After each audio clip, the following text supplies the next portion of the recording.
我今天接到了专案组的通知，明天要去接受约谈，要谈东平的黑社会到底是谁，保护伞又是谁？你媳妇儿帮人抢了矿，那案子是你办的，你跟你媳妇就是公举人，你俩加一起还人家保护伞呢。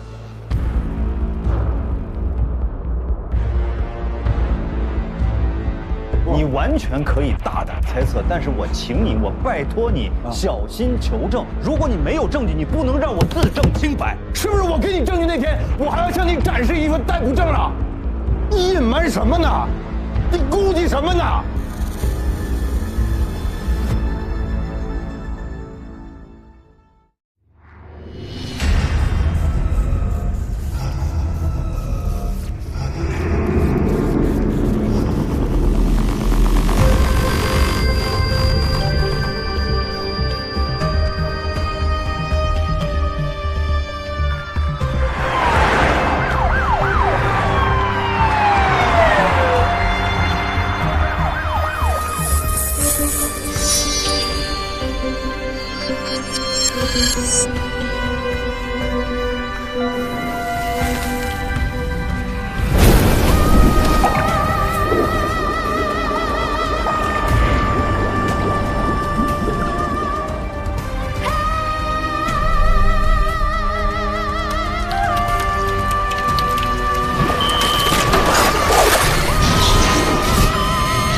儿子，问你个问题。假如你班上你特别好的几个朋友，偷偷的溜进了老师的办公室，看了你们考卷的题目，当然这事儿你没参与啊，但是呢，给你画了一个范围，告诉了你几道重要的考题，你也因此拿了高分。那事后你知道了，你会告诉老师吗？那肯定告老师啊，这得告老师。那你因为这几道题拿了高分啊？那我又没看那卷子，我又没干别的坏事，那肯定告老师。那你就不怕你那朋友们觉得你是在背叛他们？我这是为了他们好，你和刘主任不就经常这么教育我吗？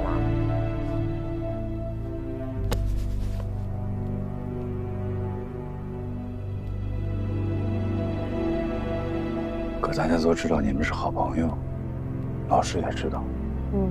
你要是说了，你就不怕老师觉得你们是同伙？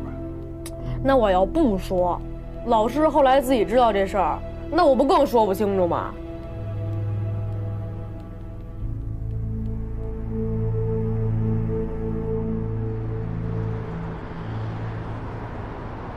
省委政法委派来的专案组，想必大家都已经知道了。为什么来的，知道吗？就在这个会议室，就是我们这些人3年来，我们开了无数次的会，为了万海案，这才刚判，省里就来人了。先是查出张文静案不成立，接着万海案又出了问题。每次开会问你们啊，都说没问题。那没问题，现在怎么出了这么大的问题？后边会不会还有问题？还有什么问题？那诸位，你们谁能告诉我？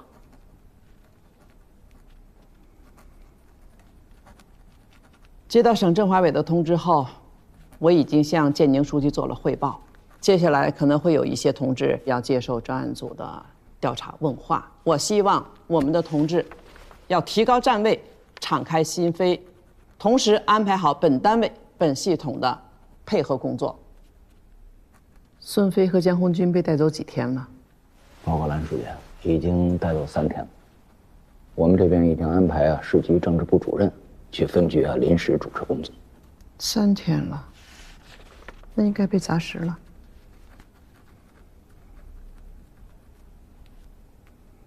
你作为案件侦查机关主要负责人，你本人要亲自阅卷，细细过一遍侦查内卷，把所有的疑难问题梳理出来，我要看。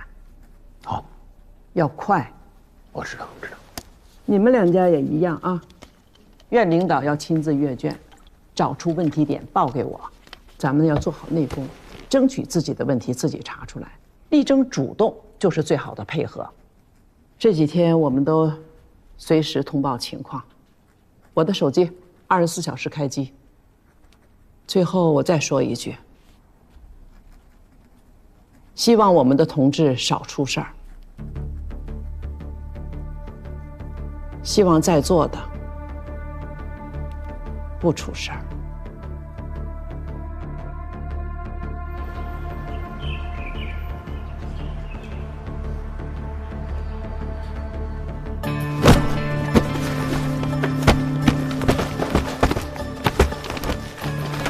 郭远，这次宣通量比较大，咱们时间也忍不住，抓紧开始吧。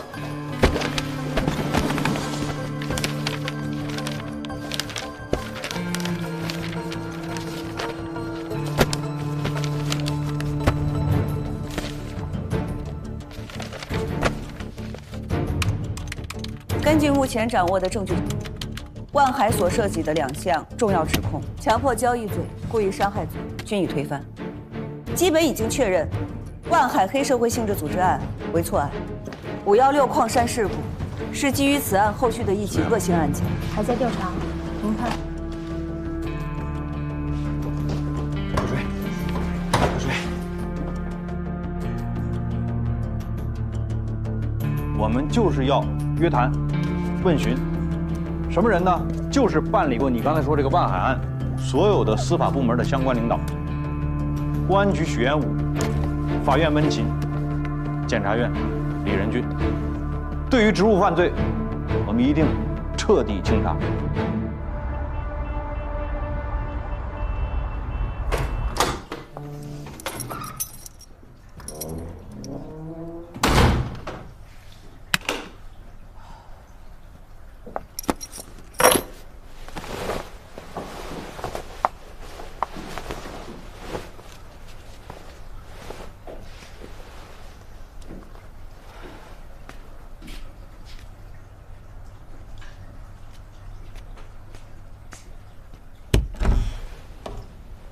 怎么还不睡啊？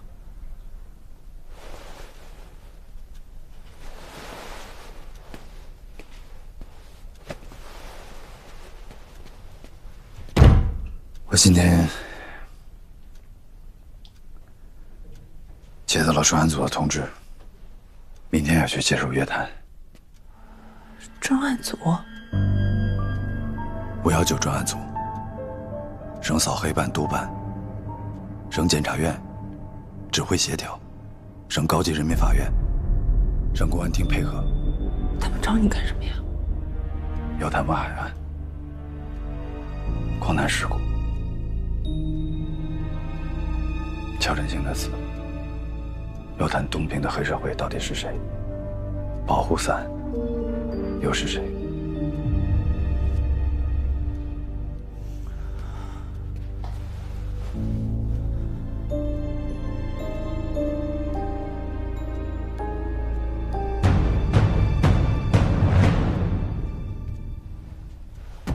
老婆，你能不能告诉我，你跟程胜龙、天龙集团，你们最近都是正常的业务往来吗？洪家村地块的土地征用权，我们已经申请提交了。因为之后我们是想在那儿修建一个电池厂的，所以我只要洪家村，合作我不干，要么就全卖。我只有全盘收购，我才能全情投入啊！大东西山的房子，我凭什么就搬家卖给你？700万的房子，怎么就全在你名下了？这想对啊！我告诉你，根本不可能！万家的矿。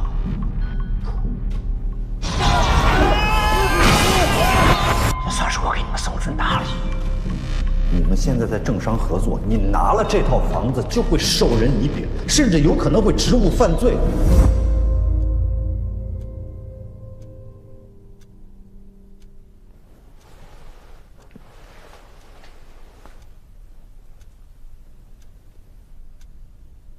我再问你一遍，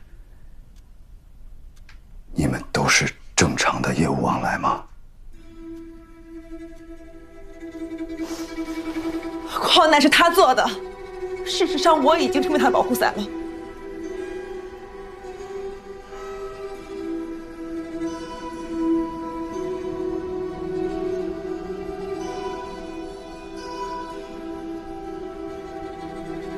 那个龙哥不是想要进军新能源领域吗？就凭着子健和嫂子这层关系，帮他省了多少事儿？嫂子把他和万川矿业这么一连线，龙哥新能源的第一步就算走稳了。陈总，也算是我的亲人，子健就是我的亲弟弟。再说了，这房子也不是我们买的，是龙哥送给我们的员工福利。这就是一个降价处理的尾盘，谁买都是这个价格。现在是哪家公司在聊？天龙集团。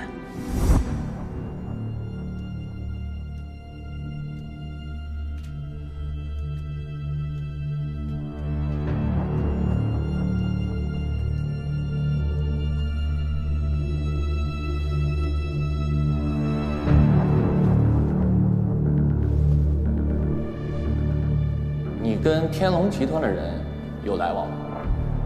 天龙集团有啊，那不法务总监程子健吗？那不是你妹夫吗？关键几个节点上只有人证没有物证啊！万海案，证据链闭合没有问题，依然可以起诉。我去税务查天龙集团资料的时候，听说乔主任也去查。我会反映你随意撤换检察官，我还会告你渎职。我老婆刘韵是开发区副主任，帮助陈胜龙收购万川矿业，万海案又是我主抓的，我像不像是天龙集团的保护伞？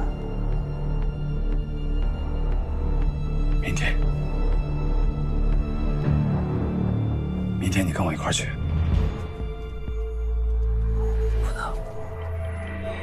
我不能去，我说不清楚啊，任俊，你可千万不能说呀！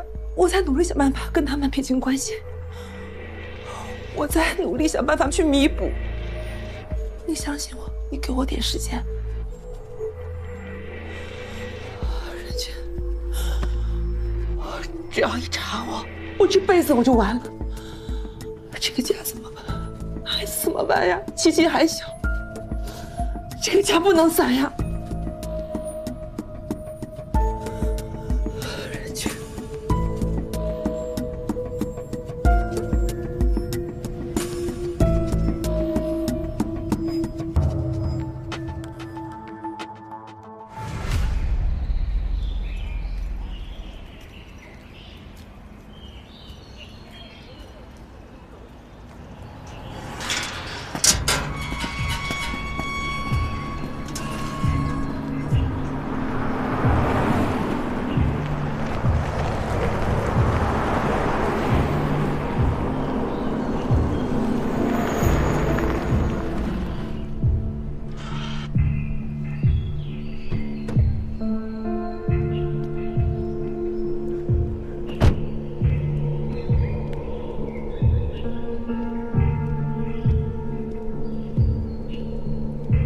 丽姐，好久不见。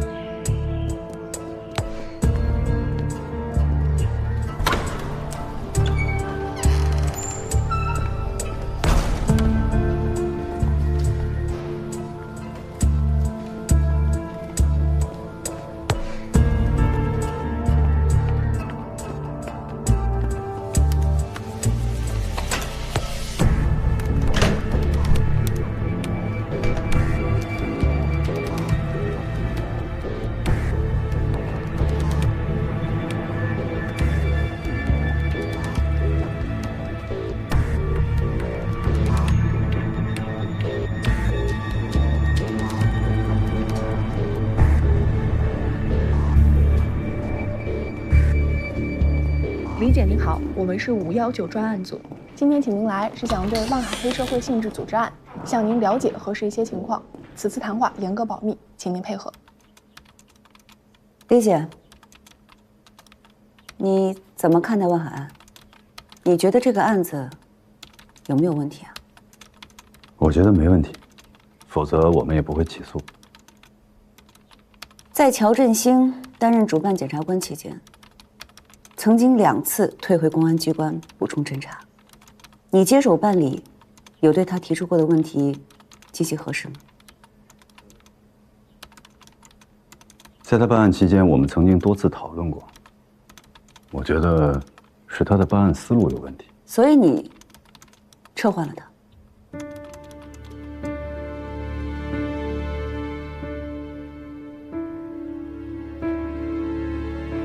万海案有2年了哈，你要不要休息一下？为什么把我撤了？我是工作失误还是滥用职权了？是院党组开会决定的。党组会是谁主持的？当时是我代理主持。你主持院党组会，做出撤换具体案件主办检察官的决定。你认为这个做法是否干扰了主办检察官办案，阻碍了案件的正常进行？院党组是一级组织，对院里的工作拥有最终决定权。好，在张文京被证明清白之后，你仍然对万海案深信不疑吗？张文京案有问题，不代表万海案就有问题。一个检察官把张文京案办错了，那他办的万海案难道就没有问题吗？那一个苹果坏了，我还能把1筐苹果都扔了？那你认为剩下的苹果就不会被污染吗？这是你的想法，我不这么想。像你刚才说的，思路问题。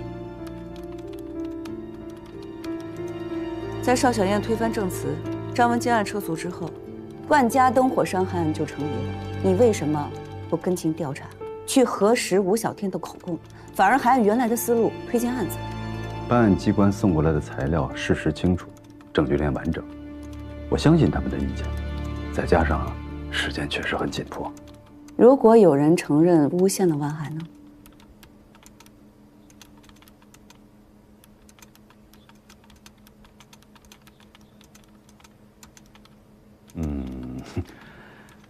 那就是吴小天翻供了呗。对，吴小天确实翻供。你还觉得万海案是个铁案吗？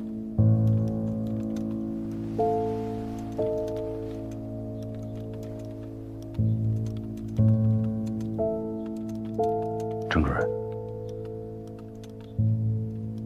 在当时他没有翻供，我只能按照当时的。我说的是现在。我刚刚已经说了，吴小天翻供了。你现在还觉得万海案是铁案吗？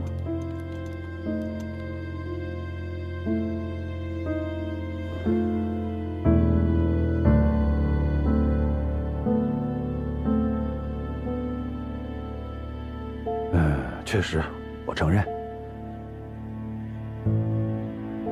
我是过于相信侦查机关送过来的证据。就像我说的，时间紧迫，在过程当中难免会有一些不周全。只是这些吗？也是那个时候一心急于推进，那么推进的思路也会有一些问题。除了这些，还有没有更深层的因素？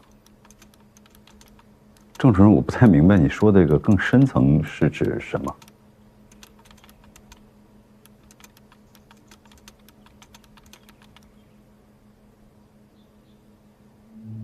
现在回想起来，那时候确实肯定是有急功近利。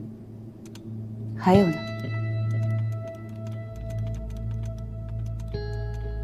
还有呢？郑主任，你其实就是想说我有渎职，有职务犯罪，又故意把这个案子办错，是说？那有没有这种可能性呢？那话既然都说到这份上了，那就干脆一点吧。接下来的话你就别问了。洪亮，来吧，该你了。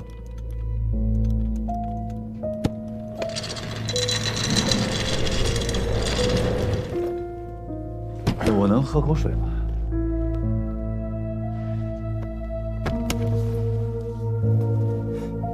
有劳了。我们之前啊，我跟李姐私下沟通过一次，就是在谢鸿飞被咱们指导组调查期间，他是觉得说整个这个办案一下子把人都抄走了之后，他们都没有办案人了。那说在这么短的一个时间段之后呢，你就接领了办案人这个任务，在程序上有没有毛病啊？蓝书记提的，政法碰头会上决定的，我也不知道这个程序上算不算有毛病。之前老谢当办案人的时候，你们把律师张文京定为说黑社会组织的这个骨干成员，这是侦查机关的决定呢，还是说你们检察机关决定的？啊，检察机关。那你们院说从这个院党组到监委会怎么看待谢鸿飞这个同志呢？老谢，老检查了，业务也过硬，可张文京批捕的整个程序是过了监委会的。说你个人啊，最近是跟柳韵买房子了。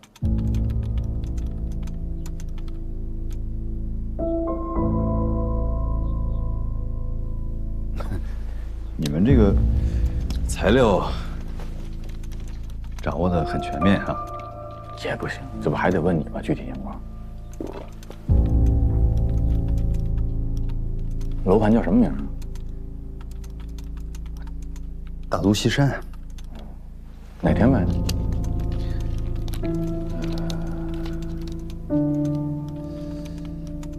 就是4月中旬吧。中是15号前后吧。万海案宣判是4月2号。2号，这个楼盘开发商是哪儿的呀？天龙集团。那你们买的时候是市场价买？啊不，那是个样板间，多少有些损耗，所以其实我们是低于市场价，低了142万。哎，那就这么低了？啊，没有，已经让柳韵去把这个差价补上。什么时候让补的？5月底。底是26、7号吧。5月26、7号。开发商是天龙集团，这个老板叫陈胜荣。对，我知道。我认识吗？见过2次。哪2次？一次就是李延新跟程子健的订婚宴。哎，那天我也在，我咋没看着呢？你不是要着急开会先走了吗？他后来来的。他来干啥？送红包。多少钱？没数，但肯定比你给的要厚。你第2次见陈胜荣是什么时候啊？第2次就是万海宣判结束之后，正好赶上我过生日，就想家里人小范围聚一下，然后就让柳韵约了个餐厅。那天正好陈胜荣也在，就过来敬了杯酒。什么叫正好陈胜荣也在呢？那个餐厅是在天龙集团。你刚才说谁订的？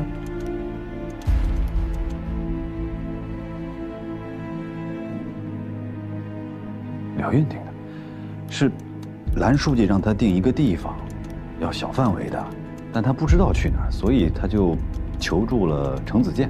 程子健推荐了这家餐厅，但定的时候他并不知道这个餐厅是属于天龙集团的。程子健去了吗？没去。那都是谁？蓝书记、文新、孙飞、许延武、谢鸿飞、柳韵和我。没想到他们还都去了。你妻子柳韵跟天龙的这个陈胜荣，俩人是啥关系啊？你可千万不能说呀！只要一查我这辈子我就完了。这个家怎么办？孩子怎么办？琪琪还小，这个家不能散呀。我认为就是工作关系，他俩工作有交集。天龙的部分业务范围在柳韵的管辖范围之内。哪部分业务？是房地产开发啊不，万川矿业是万海的万川矿业，是的。然后万海的万川矿业现在陈胜龙的天龙集团想购买这事儿，你知道吗？我听说了，听说了。那么万海的万川矿业在发生了矿难之后，你们决定说要补这个大肚西山的差价？不，洪亮啊，并不是说是因为发生了矿难，我们要去把这个差价补上。在主观上，我是认为这个房子有问题，才要把这个差价补上。这根本是两回事，本质上是完全不同的。我说明白了吗？我就说清楚了。那这个房子的问题，你认为是说装修质量有问题，还是就是差价的问题？差价的问题。是的。行，你说主观，那我谈谈我客观看到的事实事实一，你妻子柳韵和陈胜龙在工作上有交集，部分业务有往来。以你妻子柳韵为主导，你们共同购买了天龙集团开发的房地产项目，叫做大都西山。在万川矿业矿山发生矿难之后，你们夫妻共同决定补齐这个房产差价。客观事实二，万海案宣判之后，从政法委书记蓝景明到法院庭长温琴，市院检察长李仁俊及其妻子柳韵，东平市公安局局长许延武等人齐聚在陈胜龙天龙集团旗下的餐厅，并且陈胜龙也出现了。事实三，万海案宣判没多久，你又见了一次万海，你要找他干啥？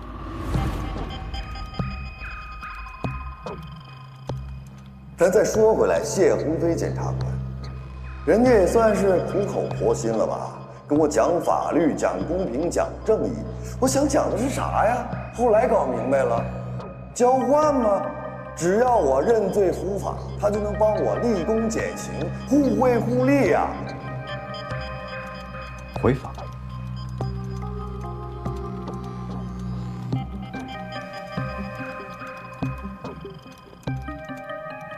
那你见王玉也是回访吗？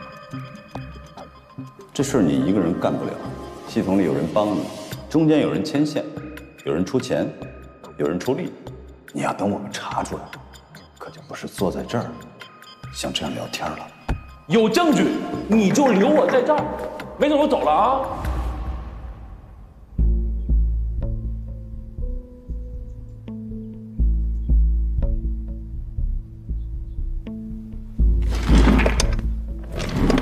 那你见王玉是干什么？哎，是不是有这种可能啊？就是说，万海案宣判之后，你觉得心里边也不那么踏实，你觉得这个办成了的铁案也没那么铁，你想再重新调查一遍，重新复盘一下，是这意思吗？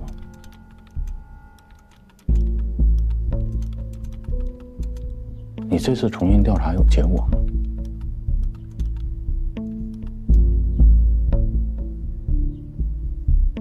还是没结果呢？还是有结果也不想说呀？越是到这个时候，你可越要想清楚，东平这些年也刮了不少风，每次风来的时候不都是天昏地暗？但我这次觉得，东平不能再是原来的东平，很多问题早应该从根源上解决了。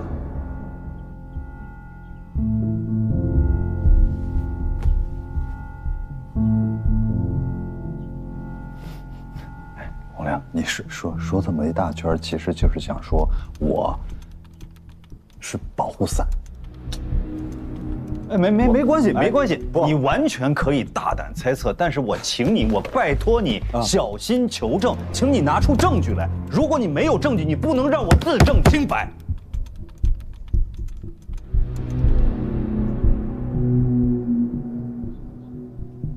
李仁俊，你不老实啊！我们现在代表一级组织在跟你谈话，我们希望你能够在这次谈话当中，你能够坦诚，你能够知无不言。我们希望你能够珍惜这次谈话机会，不是说让你现在跟我要证据，是不是？我给你证据那天，我还要向你展示一份逮捕证啊！你希望自己处于一个什么阶段？你隐瞒什么呢？你顾忌什么呢？怎么就不能老老实实的？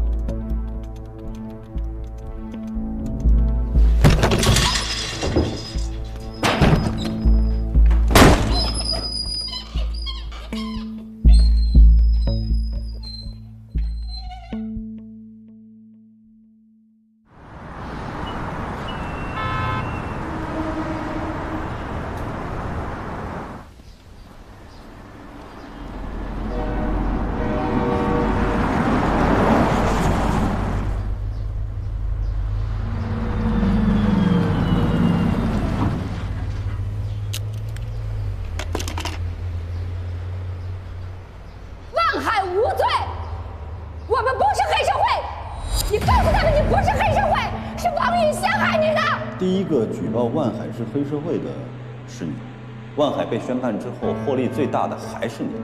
王玉举报万海，不就是因为万海侵占了他这个集散中心吗？那侵占当时他怎么不说呢？他完了还给人家万海跑那儿打工去了，伤害案完了，该抓的该判的，半年了他才拿这个事儿说事儿，也是他在等什么呢？这个陈胜荣陈总，是不是想要过他这个集散中心啊？我跟老谢确实挺熟的，在万海案期间呢，我们两个确实有彼此相互照应了一下，所以万川矿业电池厂是我们新能源的整体规划，吃下万川矿业是我们的整体布局。这是一个农夫与蛇的故事，我是被咬了一口，但是毒性不大，我能挺住。陈胜荣利用司法手段把对手彻底扳倒了。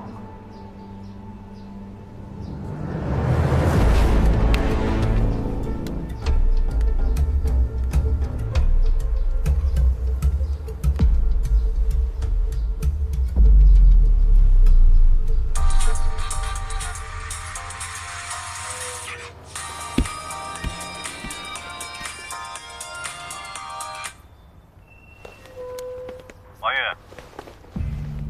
谁呀？李仁俊，你在哪儿呢？我在哪儿呢？跟你有啥关系？我知道你在集散中心呢，我在你楼下，下来聊聊吧。没时间跟你聊，忙着呢。机会我给你了啊！你要不在这儿聊，就只能请你去检察院聊了。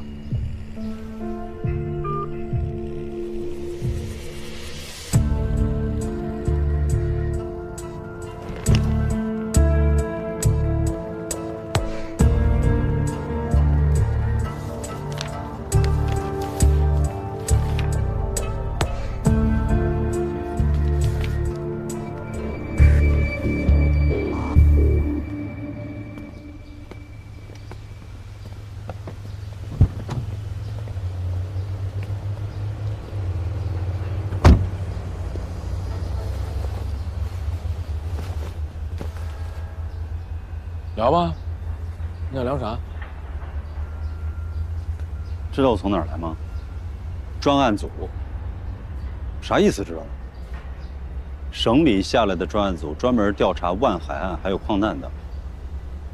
我来就是想给你一个机会，给你个自首的机会。当然，你要是愿意的话，我可以陪你一起去，把事情说清楚。说清楚啥呀？说清楚。说清楚你是陈胜荣的枪，天龙集团处心积虑的要拿万海的矿，说你是诬告他的那个人，说你为了拿万海的集散中心你是人证，就说这些。你赶别人看多了，我还有污点证呢，我啥人证啊？你说我是枪，我要是陈荣的枪，你有证据吗？你说陈胜荣处心积虑要让矿，你有证据吗？王玉，我都能查清楚，你觉着专案组查不清楚？我警告你，不要心存侥幸，也不要抱任何幻想，明白吗？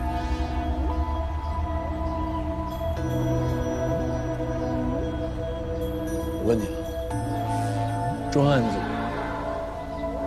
能摆平东红的事吗？专案组能扳倒陈胜荣吗？勾结官员构陷万海，制造人命矿难，把东平司法系统当作扳倒对手的工具。我告诉你，王宇，参与这件事情的人一个都别想跑。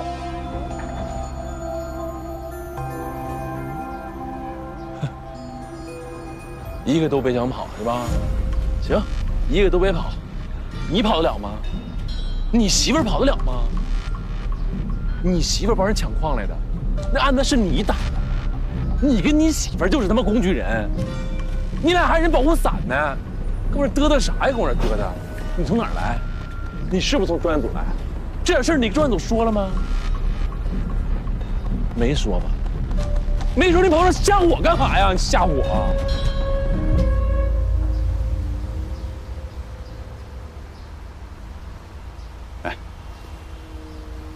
王宇，你觉得我吓唬你？这样，你回去查一下法条，就你这些事儿，你查查能判几年？我现在可以明确告诉你，就你这些事儿，10年以上的刑期。你不信我说的，你可以自己去查一查。我现在是给你机会，主动去自首，还能争取立功减刑。但如果你要是等公安来抓你，性质就不一样了。你自己好好想想，想明白找我。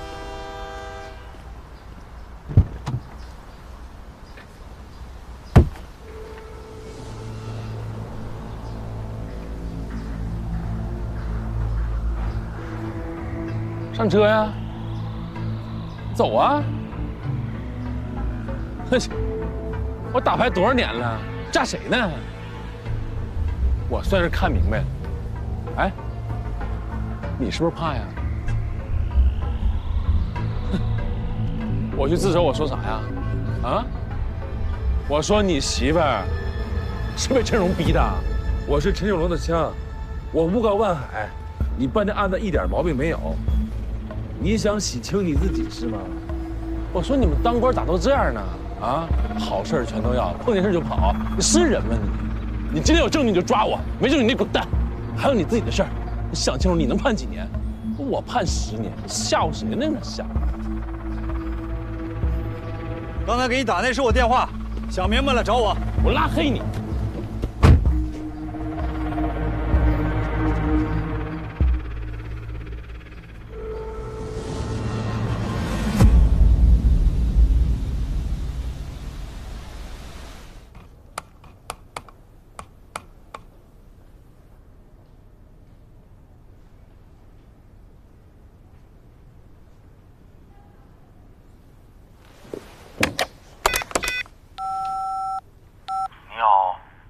面壁思过呢？你也知道今天自己表现不好啊，怎么问着问着还能急眼呢？这是一个老警察干警应有的风范吗？都是套路，我故意的留的破绽，但是说我也确实应该向亚平组长继续深入。哎，行了行了，你过来，有东西给你看。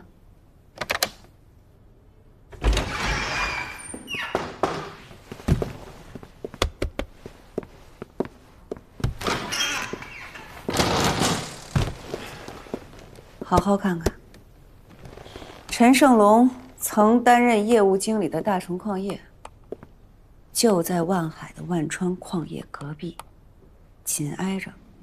哦，不夸张的说啊，在地下挖条巷道，一不留神都能挖到隔壁去。还有啊，13年前，万海收购了大成矿业，他的矿才有了现在这个规模。最蹊跷的是，万海收购大成矿业，1分钱都没有花，平白得了个矿，这里面大有文章。啊，当时这个矿主叫于天成。对，他转让了矿之后就离开东平做生意了。就在这期间，陈胜龙成立了天龙集团。好好看看日期，协议签署日期。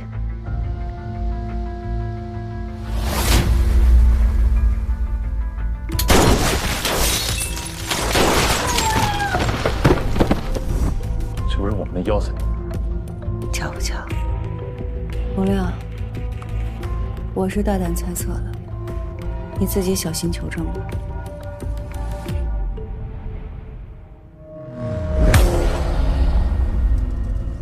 专案组那边呢，我已经摸到底了，阵仗大，动作不大。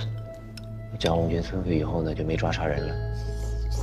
我的意思是，都别紧张啊，各自守好各自这摊儿，是吧？再见。你说说。我最近呢是准备把公司的账户和在座几位的个人账户都过一遍。我想把那些不干净的记录都抹掉。哎，王总，之后专案组肯定会找你谈话，但是我以一个专业人士的身份向你保证，做得很干净，根本查不着。万海翻不了。王总，你只按我们之前套的词儿说，没问题。龙哥说的对，如果万海案翻了盘，那整个东平公检法都有多少人吃瓜了？那多少人不答应啊？是不是啊，王总？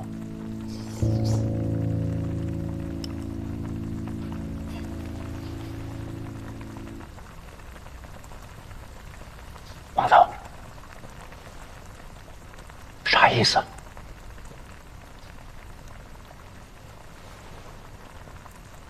你们把这事儿说的这么轻松吗？专案组，孙吉抓进去了，你们能保着咱们安全吗？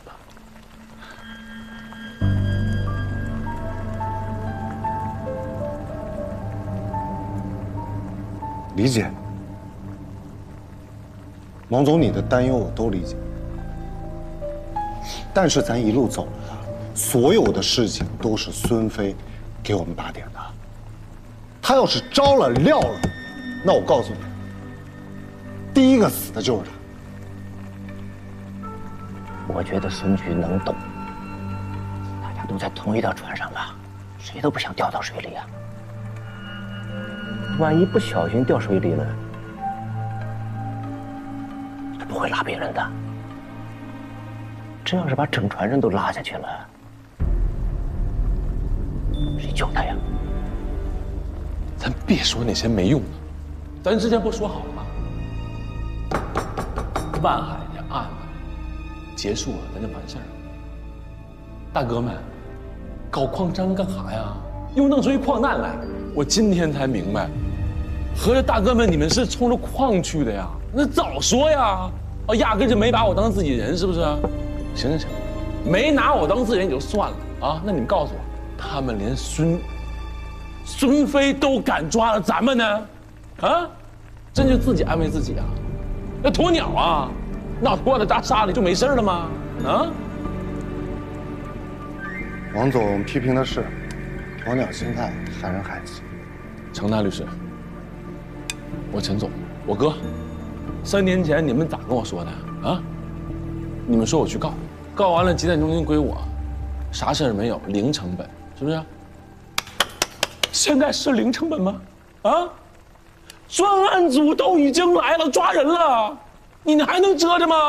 王总，我知道你心里憋屈，不踏实。这样，你要觉得没问题呢，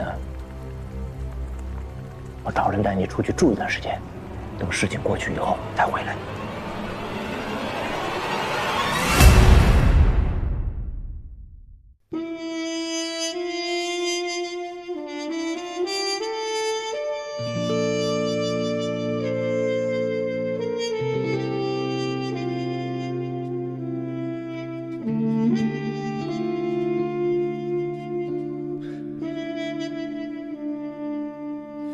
萌芽藏进土壤，阴暗着窗窥不见光，何时探出希望？迷雾不再隐藏，时刻寻觅生长之道，无从遮挡。做一朵野火里烧不尽春风来吹，又生冷冻里盛开的花，灰烬里挣脱，要真相不在沉默中掉落。做一朵狂风也遮不完凌云中开不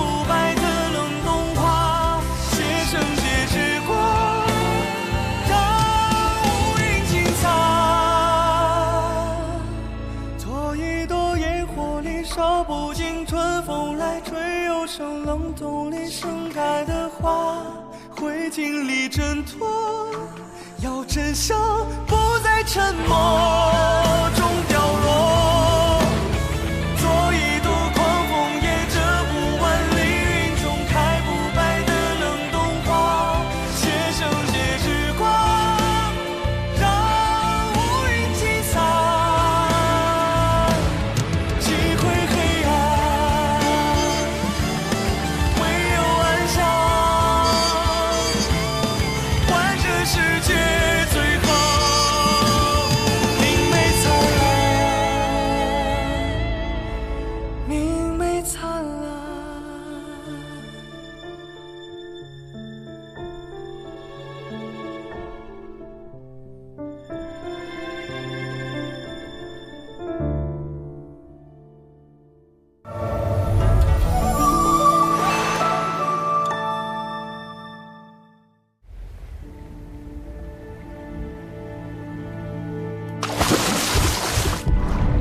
你们公安局对乔振兴这个案子已经定性为自杀，您还要再次研究这个轨迹图，您的目的和意图是什么呢？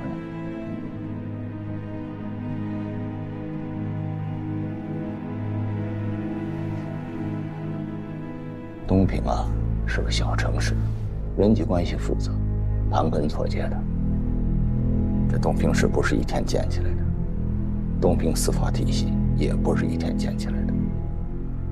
每一个同志进入这个体系，都有着千丝万缕的关系啊。东平市面上的所有的案子，一桩桩一件件都那么清白，恐怕也不可能。但是有一点我可以保证你，我们没有诚心或故意的做错任何一桩案件，这一点我用人格保证。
程大律师，我陈总，我哥，3年前你们咋跟我说的啊？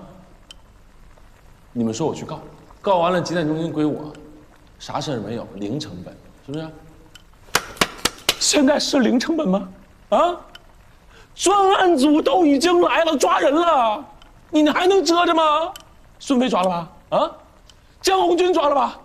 李仁俊被叫进去谈话了，知道不？还不知道呢哈！我告诉你们，李仁俊叫你谈话了，下一个是谁？是谁？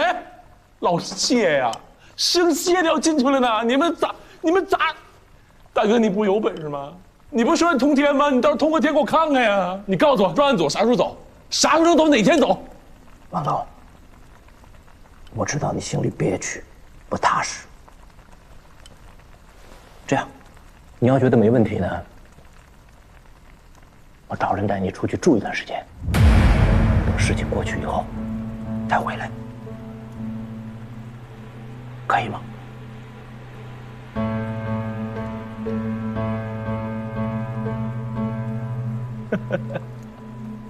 大哥，你啥意思呀？你看我现在好啊，让我躲2天，还是说这辈子都别回来了？那你跟我说个天数，我躲几天我可以回来？不会我回来的时候，连那8条铁轨都不是我的了啊？万海岸要是翻了，谁能替我说话？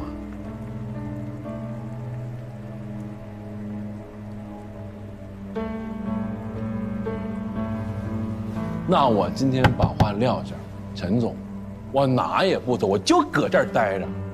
陈总，你不牛，本事大吗？你帮我呀！你把我。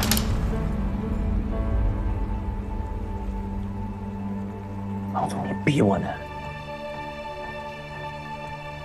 我说了，咱们是一条船上的人呢，咱一块儿想办法呢。算什么德行啊，这是！我散德行。陈正龙，我今天就散德行给你看看了。望海，我告诉他，伪证我做的，那铁轨是我想要的，是吧？行，我真要进去了，我告诉你们，我把你们全撂了。我就说你们是背后的主使，现在一脚把我蹬河里去，你们船天我能开啊？走！妈的！哎，兄弟，干啥你？换天他妈没他妈搭理你就完事儿了。怎么的？我有情面，我不能说一下吗？我不告诉你他妈没事儿吗？不是他妈想办法吗？哎，熊哥，冷静一点，冷静一点。他妈想死啊你！坐。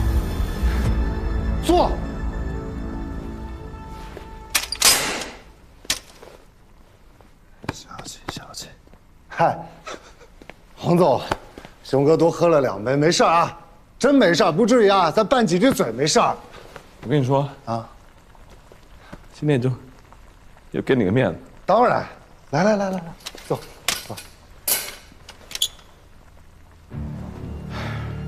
王总，我呢向你保证，只要咱几个一条心，没有人会把另一个人踢下这条船。你相信我，对吧，龙哥？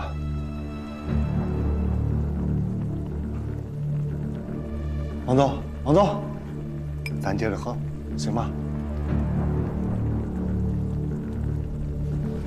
来，我敬你一杯。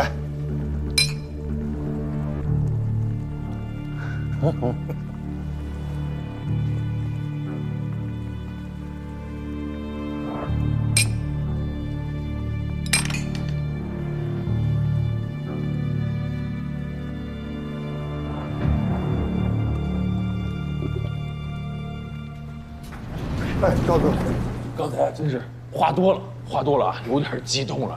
一会儿上去，你帮我跟大哥说一声，没别的意思，就是最近压力太大了，你有点扛不动了。明白，完全的明白。是。但是哥，我跟你说，哎，你把心放肚子里啊，大哥绝对不会怪你的。你说有话说出来才是兄弟嘛，说出来才能一块扛。我爱听这个，咱共事多少年了？咱有个3、4年了吧？啊。咱什么事儿没经历过呀，对吧？对。再说了，我就不信了，哎，来那帮孙子还真能把咱们整个东平的政法都给铲平了，还那么多干警的，他不可能，是不是啊？是的，哥，你说的太对了。哥，我跟你交个底啊，龙哥搞万海的矿都是为了他老师于天成。于天成跟谁合作，你知道吗？江远。江远的背景你知道的，这都是于天成和龙哥的靠山。你想想啊，龙哥跟他老师在东平经营多少年了呀？说实话，这些真的都是小风小浪。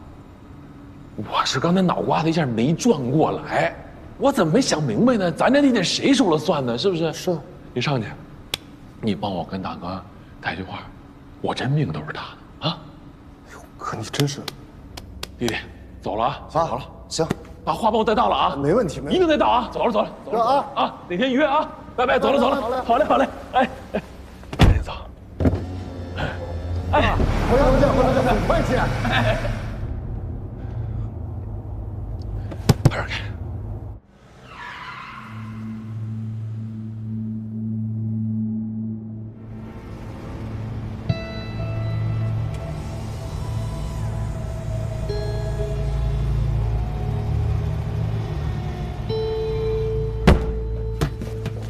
哥，你回来一慌慌张张的，你们开会聊什么了呀？赶紧跑！我知道太多了。有没有可能是你想多了呀，哥？算是看明白了，陈胜龙这孙子拿我当炮灰呢。行了，不拿。行，拿着。这点拿着自己花去。不是哥，你拿着。哎，不要，听我的，你也找个地方多2天去，安顿好了，到时候联系你啊。来不及了，不是，先走了。哥，哎呀，你是不是想多了？你有没有可能你？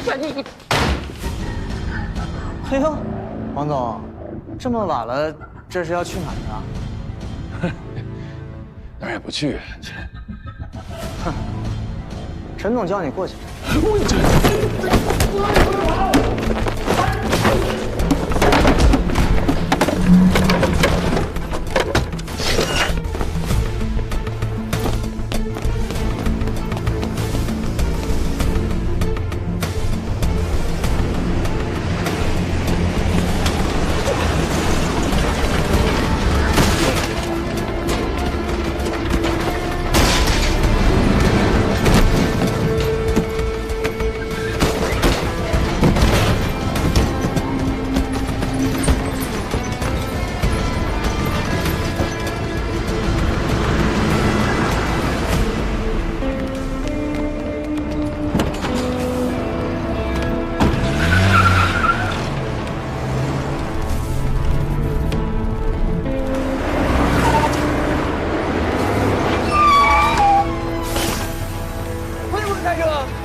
下来吧。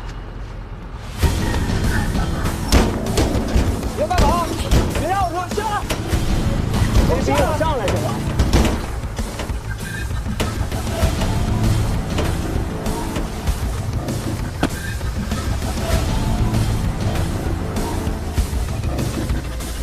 老岳。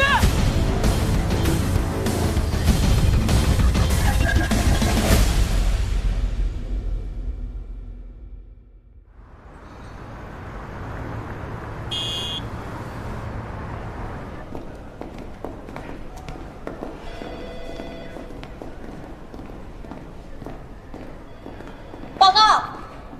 进来。许局你好，我们是519专案组，现在我们将对你进行询问。好的。许局，前段时间呢，我们专案组啊，就是把你手下的这个2个干警带走了，啊，立案调查。咱先说说江红军哈，就是你们东平市公安局，包括你个人，怎么看待这个干部？ 触目惊心。江红军这样级别的一个警员，在他的家里愣搜出来300多万现金。许局，不好意思啊，段一强啊，就是在江红军家里边搜出现金，甚至说300多万，这些信息您是从哪里得到的呢？跟我说这个金额的人啊，就是第2位被你们请进去的那个孙飞。在出事之前呢，他来过我办公室，希望我能到省里给他说说情，然后帮帮他。我记得我当时是这么跟他说的：当初可是你们主动争取的这些案子，我交给你们是出于对你们的信任，更是蓝书记对你们的信任。你们辜负了组织上对你们的信任，你也辜负了蓝书记对你的信任。那么现在你只有一条出路，配合调查组。 接受现实，好像基本上就是这么个情况。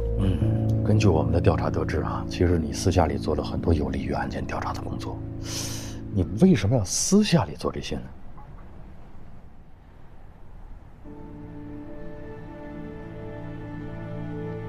这么说吧，在公安机关工作这么多年，有些案子的办理是具有高度的保密性的，牵一发而动全局。私下里做一些调查。 是为了不影响案件侦破的大方向。那么，在您的治下，江红军这样一个级别并不高的一个警员，直接受贿，现在已经查明了是323万。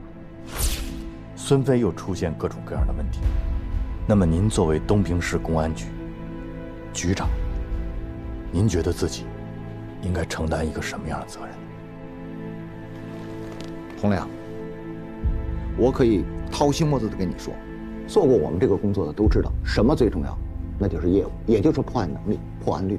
上级领导的压力，追着破案，底下又有家属在闹，我不能够面面俱到，我得抓大放小。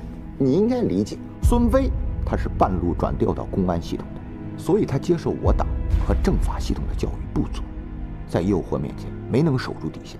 但是孙飞他们出了问题，也是他们个人的问题，是小概率事件，不代表东平整个公安系统的形象。你要是说我有责任，我承认我有一定的领导视察责任。好的，我了解。我还有一个问题啊，徐军，说，就是大概是在今年的3月10号前后，您向别人展示了一份乔振兴死亡当天的行动轨迹，你这是出于一个什么样的考虑和目的呢？你先坐会儿啊，我去个厕所啊。那你看看这份文件。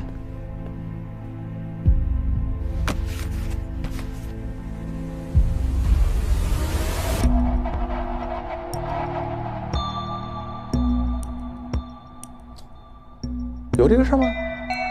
我怎么不记得？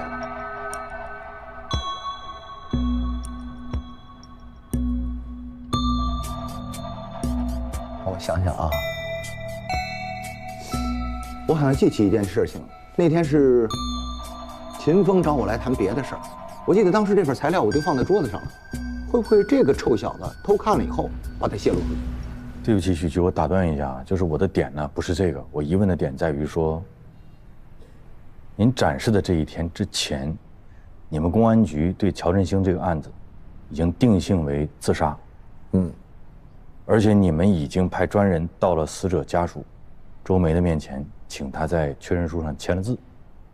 那么说，你们东平市公安局已经对这个案子有了定性了，有了结论了，尘埃落定了，您还要再次研究这个轨迹图，您的目的和意图是什么呢？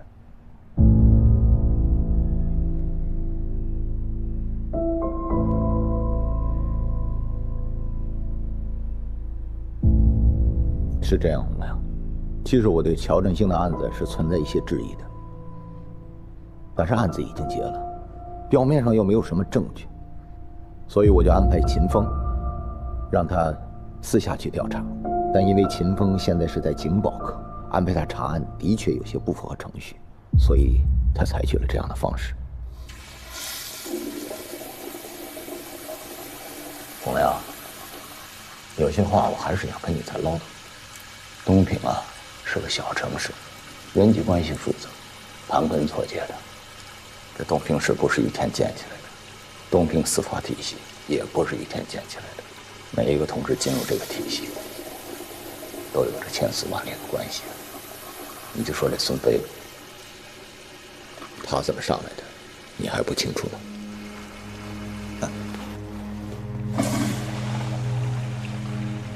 一个同志进入这个体系，工作10年，有的工作20年，还有的像我一样，工作了30年，都快退休了。你说一点人情世故都没有，不可能。东平市面上的所有的案子，一桩桩一件件都那么清白，恐怕也不可能。但是有一点我可以保证你，我们没有诚心或故意的做错任何一桩案件。这一点，我用人格保证。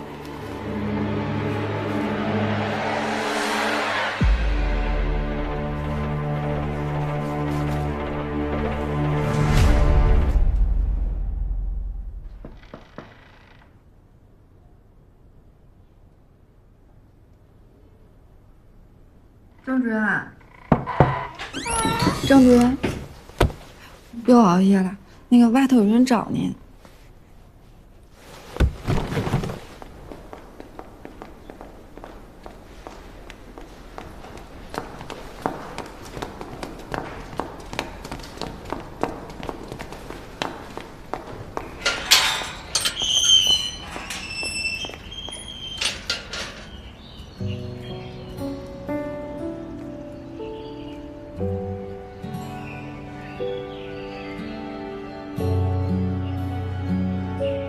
你追求公平正义的心还在，你也希望万海案翻案，请你继续相信司法，相信自己，相信律师是社会主义法治建设当中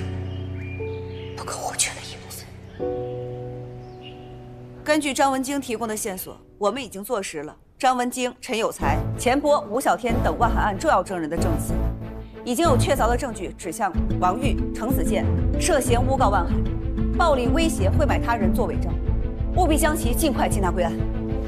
同志们，立刻行动！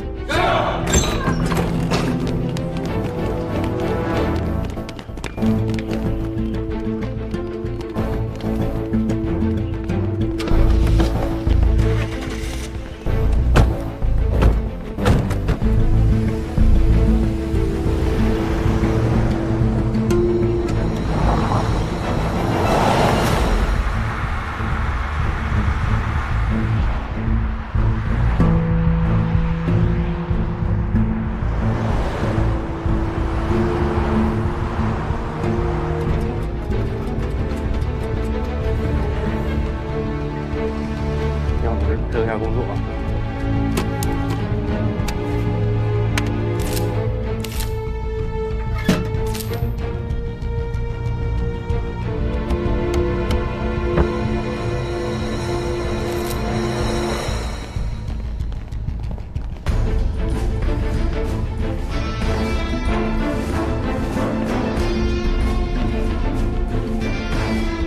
程子健，跟我们走一趟吧。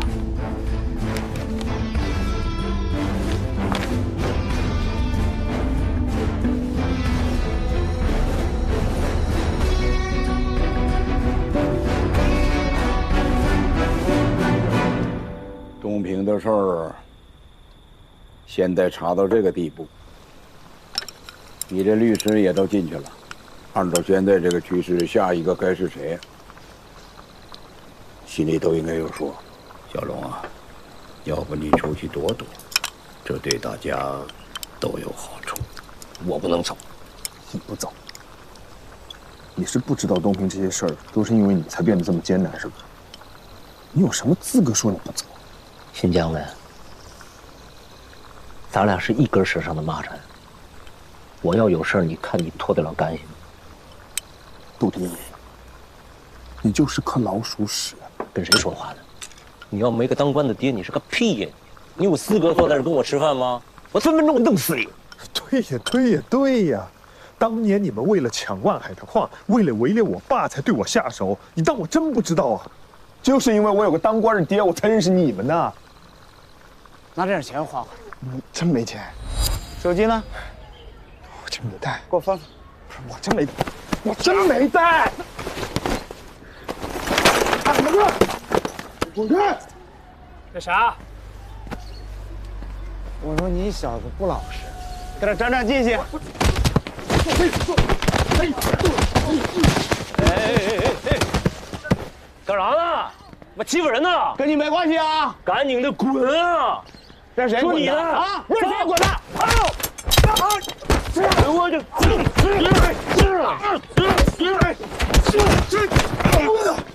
赶紧滚！给我赶紧走！看啥看？走走走走走！赶紧回家！谢谢。哎呀，你叫啥呀？叫哪儿？请我们吃饭呗。行啊。 我跟你说，以后有事儿找龙哥。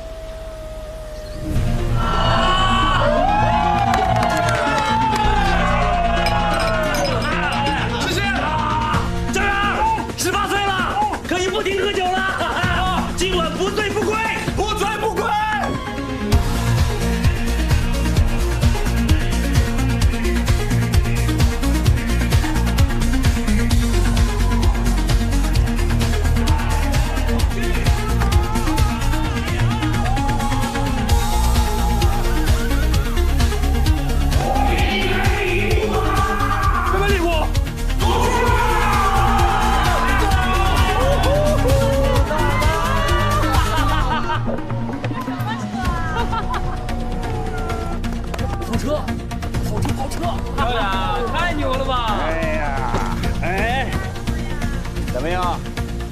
喜欢吗？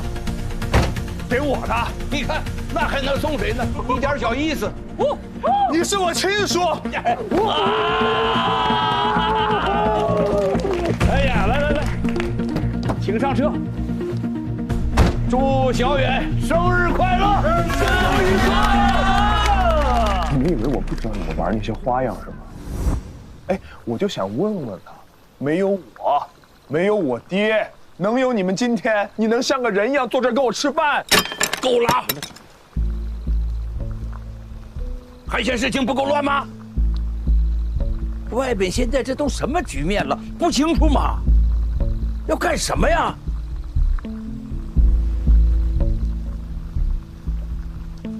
哎呀！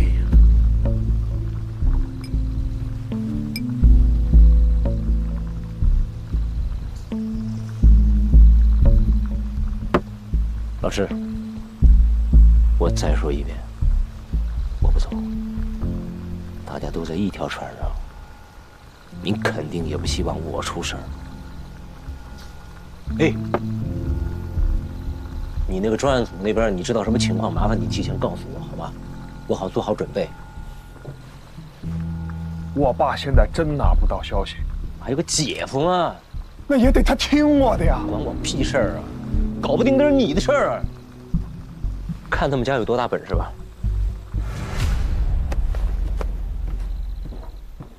你真当专案组是我在开的？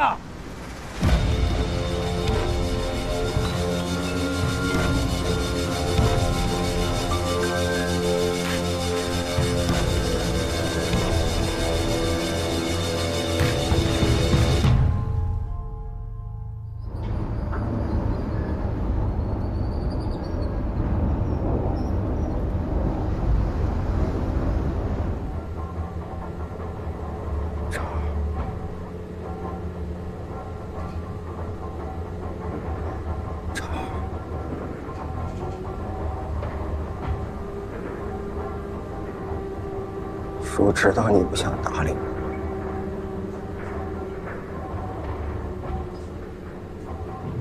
孩子，咱是一家人。叔干这些事，真都为你好。我现在最后悔的，就是没把你交给郑亚平。你说当初要是咱拼一把，把你送到海州去，哪怕被公安抓了，也比现在强。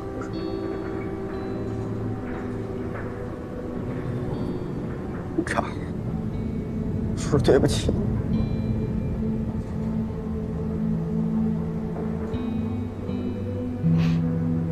这把咱爷俩估计出不去了。叔没把你照顾好。叔是个怂货，你别恨我。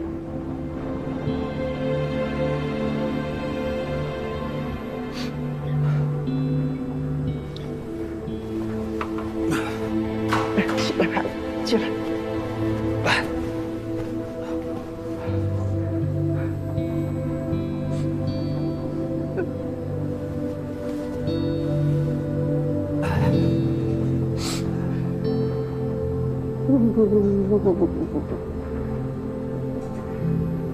叔啊，你说你一个大老爷们儿，不提一个事，我爸要看上你这样，又得抽你。我现在巴不得你爸能抽我2巴掌，没机会了。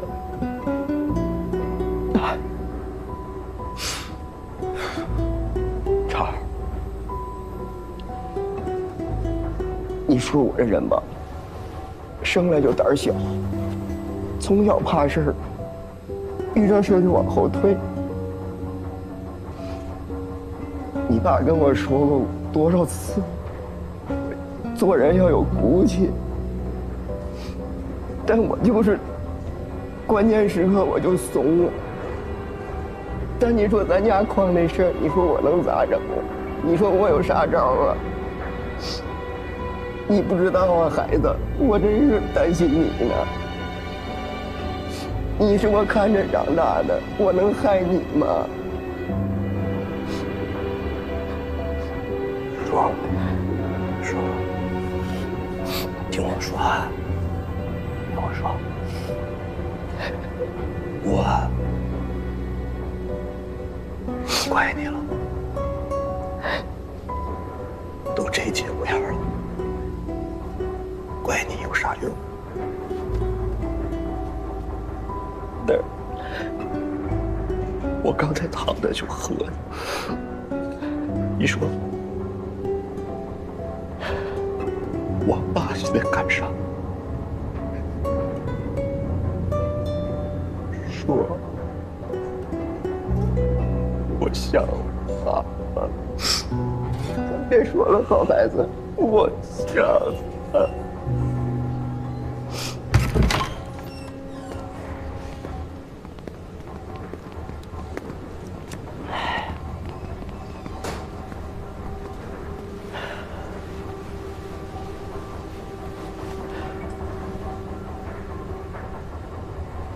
松开！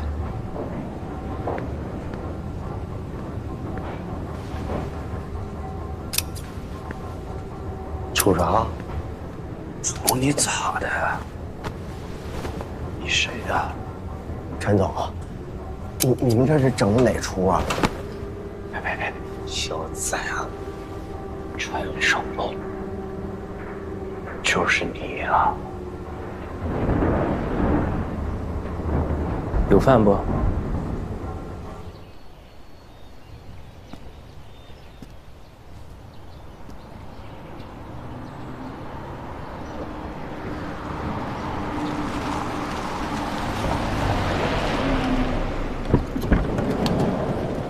郑主任，你好。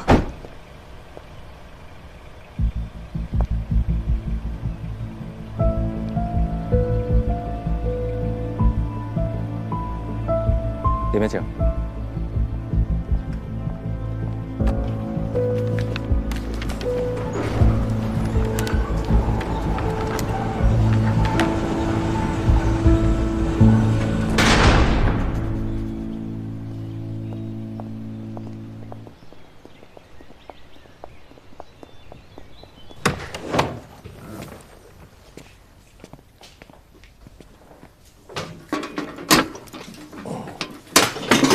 谢谢。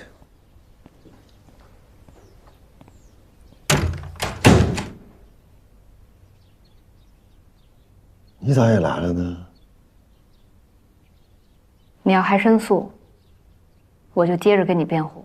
你可拉倒吧！你不都没事了吗？你还搅和啥呀？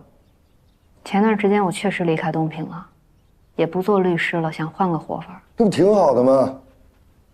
后来郑主任找到我。我想了很多，还是决定回来。万总，我觉得我们应该还这个案件一个真相，给大家伙清白。我没那能耐。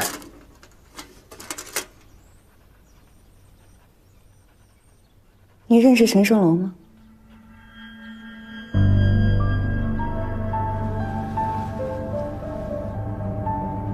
你认识陈胜龙吗？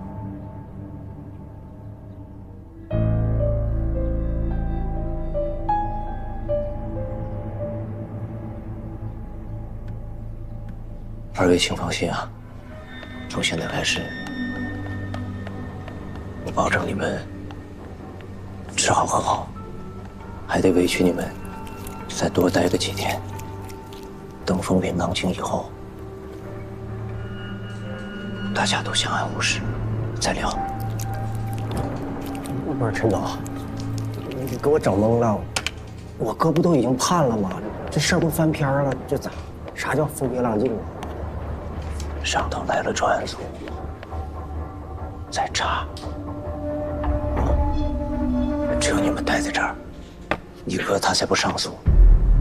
我还是那句话啊，等事情过去以后，再谈。对，陈二龙，矿难的事儿是你干的不？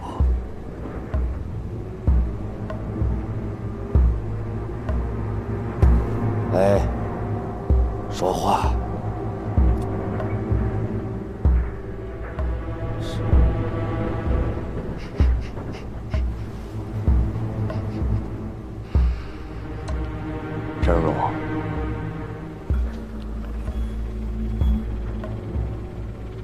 你以为专案组是来干啥的？杀我爸呀！矿难事故是人为的，我拍视频了，你信不信？你刚才说啥？聋啊，听不明白人话呀！那个小瘪犊子，你是不是疯了？你在唬谁呢？咋的？急啥眼？你干的？你管谁干的呢？不说拍了，你拍啥了？我死！你这哪拍的？窗户。你放屁！我他妈门去窗户哪看呢？哪儿都没有人呢！我做活那么糙吗？你谁呢你？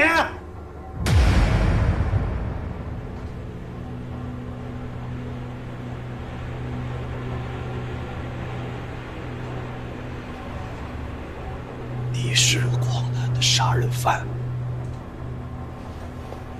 你不是那个警察。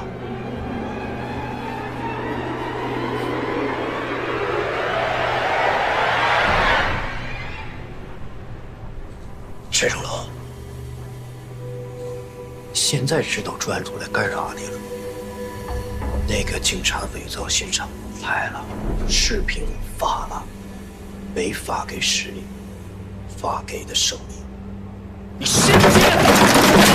冷静，这儿，别死了，这儿你冷静，好好说。这时候了，怕他们干啥呀？别冲动，是吧？好好说。我敢保证，那个警察已经被抓了。陈胜龙，你猜他招还是不招？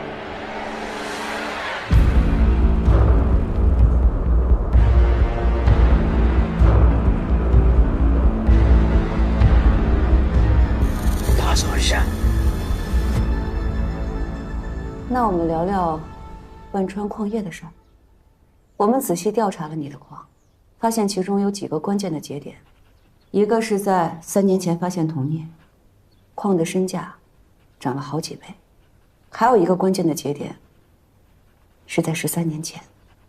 13年前，你将隔壁的大成矿业合并进来，万川矿业的规模大了将近1倍。我们还发现，你并不是以收购的方式达成合并，反而1分钱没有花，你是怎么做到的？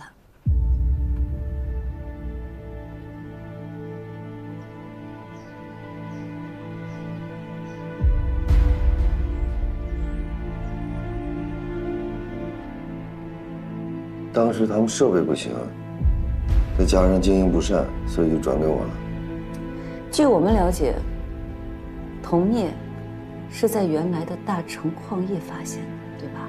领导，那矿洞底下呀，纵横交错的，具体在哪儿发现的，我也不清楚了。反正是我们家矿吧。好，还有一个问题，陈胜龙，他在13年前是大成矿业的业务经理，而且做得相当不错，在那儿待了好多年。这么多年你们就没有见过吗？你也说了，他就是个业务经理，他放不上桌面的玩意儿，我有必要认识他吗？他现在要收购你们家的矿，这个事情你不会不知晓吧？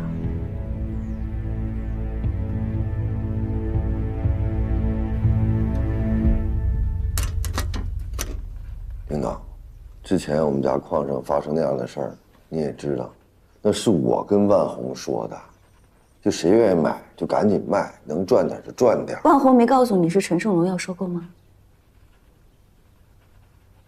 还是你刻意在隐瞒什么？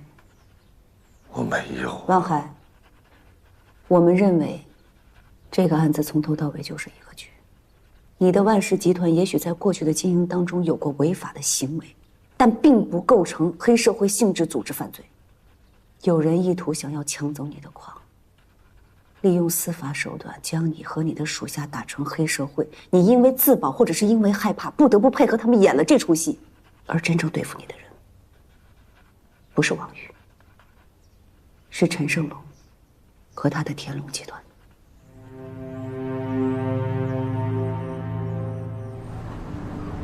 13年前，万川的矿业帮是大成矿业。大成矿业是谁的呢？于天成。哎呀，这俩人为这家寺院争来争去，不是你打我，就是我打你，打打杀杀。终于于天成急眼了，拿着枪进去突突，死俩。你爸明达跳窗跑了。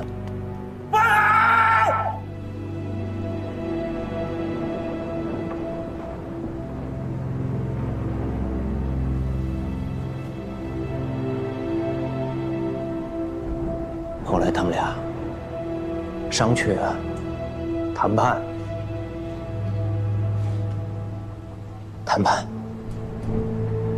把大成矿业给了万川，1分钱没花。你的大成矿业无偿转让给万总，这件事情到此为止，不再追究。于天成从此远走他乡，永远离开东平。所以兄弟，你说这矿挖了13年了，死俩人，这矿它就是你一家的吗？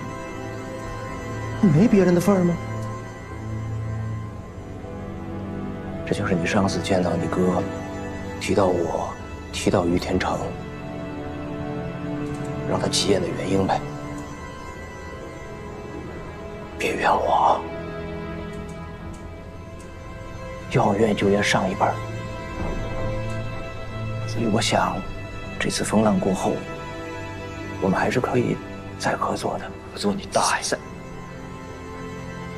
我爸是被你冤枉的。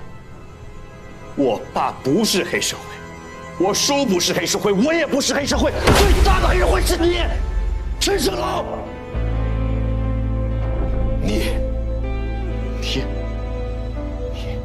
你们才是最大的黑社会！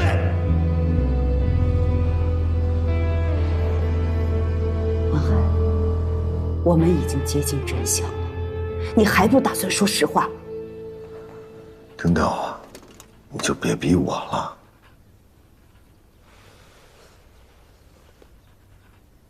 你并没有否定。万海，如果现在我们不联合起来查清案件，你们万家依然是永无宁日。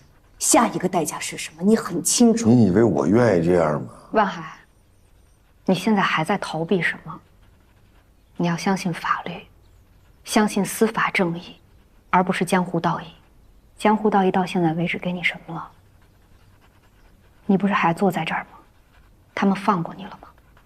放过你儿子了吗？行了呀。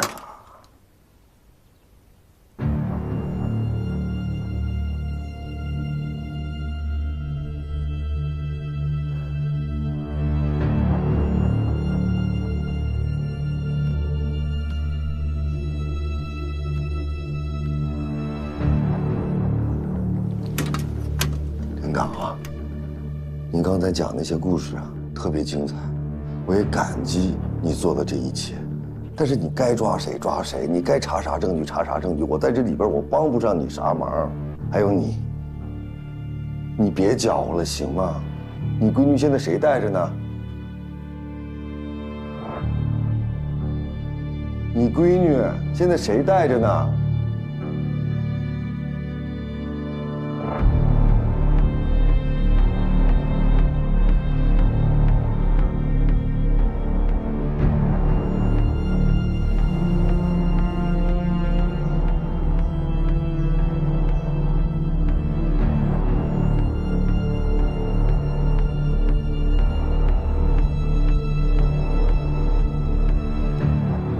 我们会找到万成。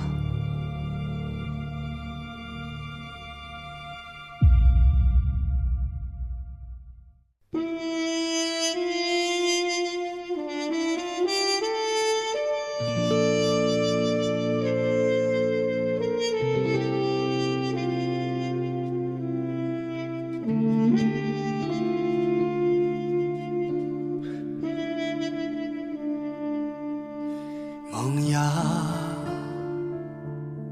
藏进土壤，阴暗着窗，窥不见光，何时探出希望？迷雾不再隐藏，时刻寻觅生长，直到无从遮挡。做一朵野火里烧不尽，春风来吹，又生冷冬里盛开的花，会经历挣脱，要真相不再沉默中掉落。做一朵狂风也遮不完凌云中开不败的冷冬花，写成节之光，让乌云轻擦。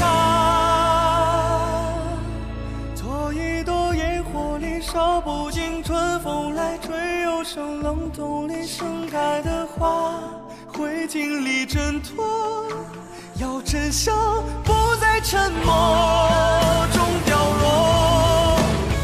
做一朵狂风也遮不完凌云中开不败的冷冬花，写成节之光，让乌云轻散，击溃黑暗，唯有安详，换这世界最好。明媚灿烂，明媚灿烂。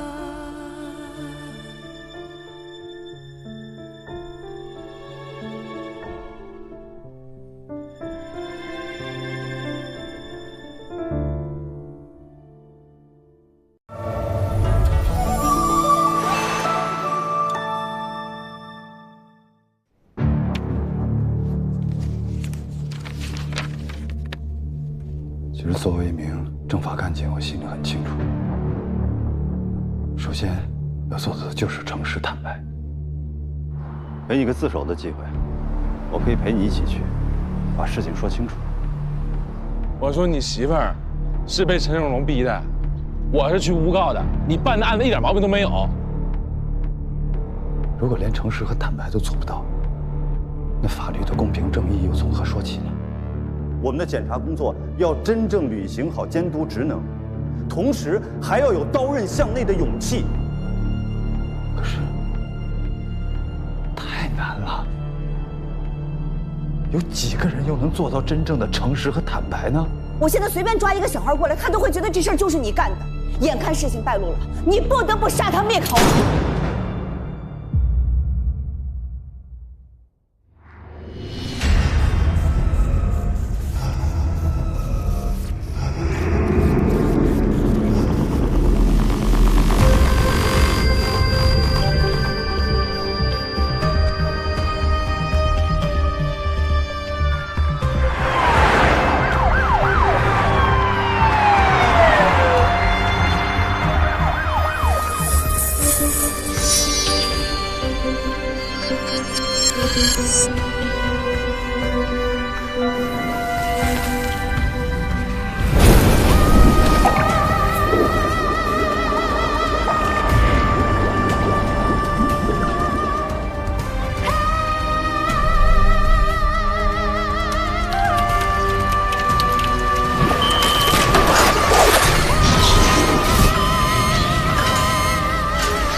你能不能不走来走去？你把我血压都走高了。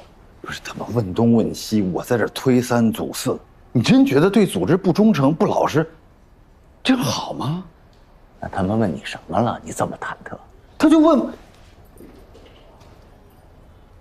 行，你别说，你这说出来，我又变成打探案情了。我跟你说过，李健，这次这风不小啊。我劝你还是积极配合专案组的调查。以前有些时候是走形式，这次不一样了。人家这次是从根儿上跑啊。秦风向我汇报，洪亮在查131案。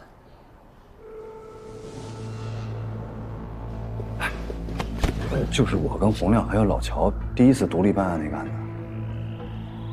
这洪亮是什么人？省11部的，把13年前的案子翻出来，他要干什么？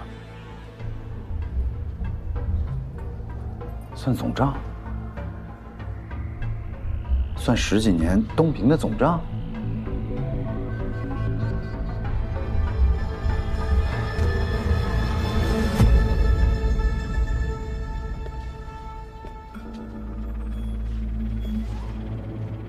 任军啊，官儿做得越大，责任越大，小心是对的。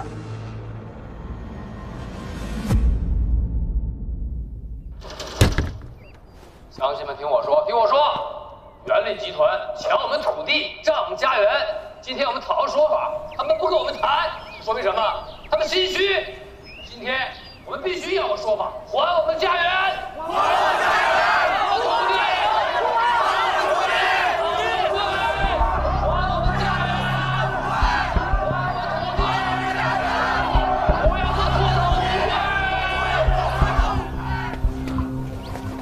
哎呀，老洪，你去管什么用啊？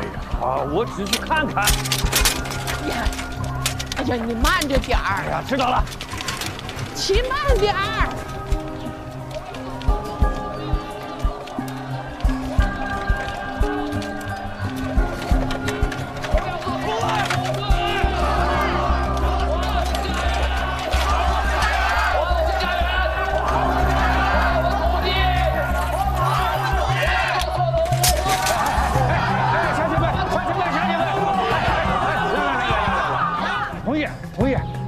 你怎么带头在这闹事啊？不是闹事，我们的伸张正义。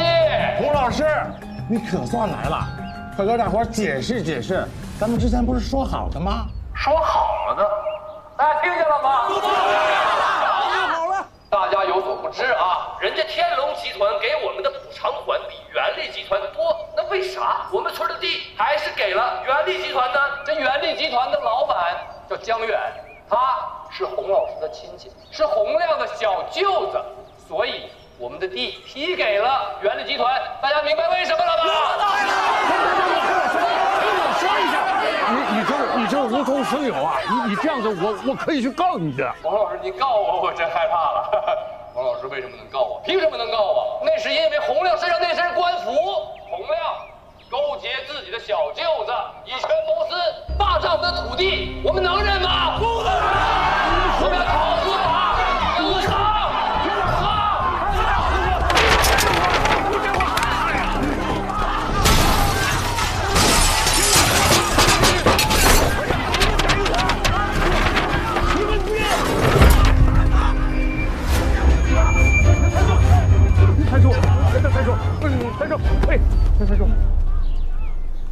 你说的那几个地儿，我们都去了，那个屁，你说的，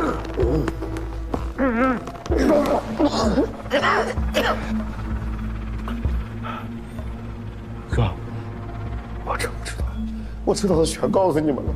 那王玉不在这，他也不能怪我呀。哥，留着他也没啥用了，拿去发电吧。不着急，长生兄弟，我先给你充个电吧。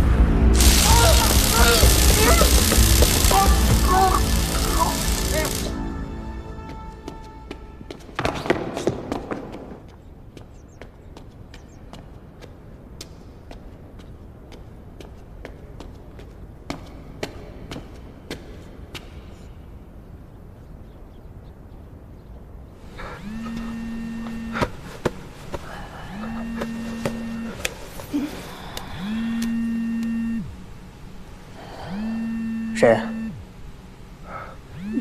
不认识。老实点啊！喂，没事啊，我是你哥，这是我新号码。你那啥，旁边有人没？没有啊。搁哪呢？安全不？安全。那个，你跑了之后，我就跟着跑了。他们没找你啊？我躲在我那个老宅子里了。哥，你后面准备咋办呢？我记得今天晚上有趟车皮在出省的，晚上9点对不？对。这么的，帮我跑一趟，上完货，你把那8号车皮的门你别锁，你给我留着，听着没？啥呀？我问你听懂了没有？听懂了，听懂了。现在这出城的公路，公安都设了卡子了。那城里，陈胜龙人到处抓我呢，我也被逼得走不了了，我只能这方法出去了。行，你放心吧，哥。哎，办周全点啊。好，那我先挂了，哥啊。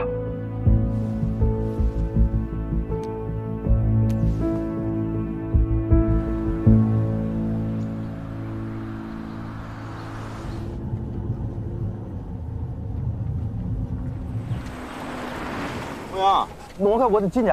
不行啊，哥，现在那个外来车辆不让进呢。我有急事，我回家，是我。那你也不行，大哥，红衣大哥给我下的命令。给我看着车。好。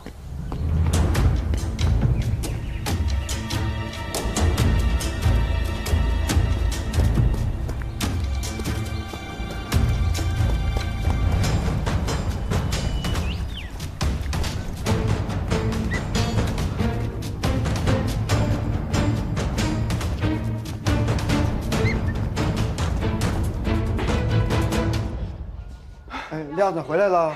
哎，你回来了。快，赶紧那个。你可算回来了，你看看你爸。你看看，快，赶紧看看。把给气成这样了，你看。你躺，你快。你回来干啥？你躺着。你躺着，你别动，别动。你是摔哪儿了吗？这没事。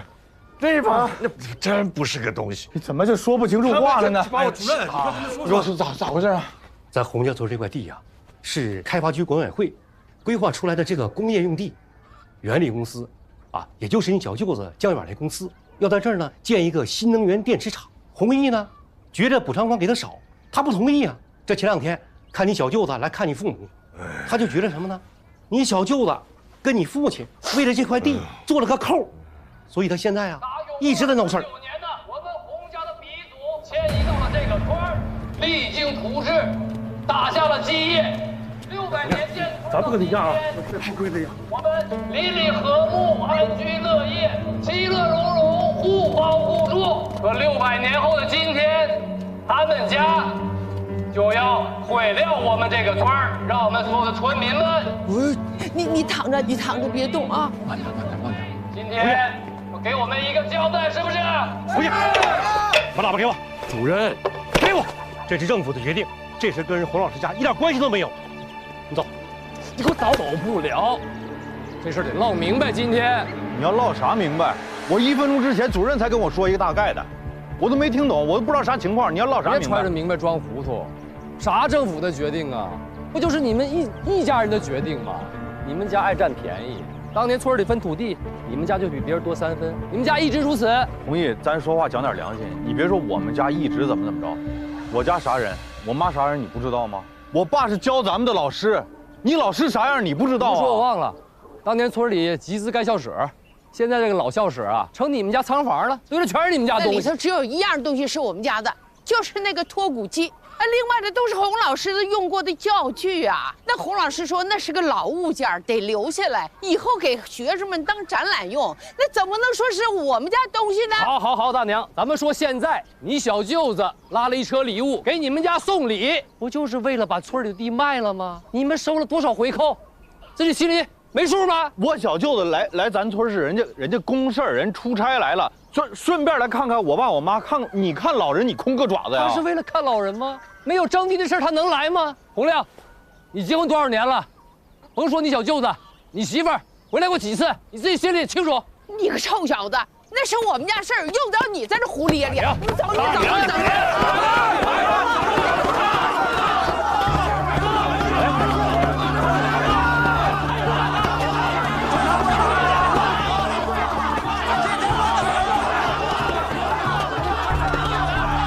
这场我打人了！哎，抢手机，欺负老百姓！他不是我们村的，主管。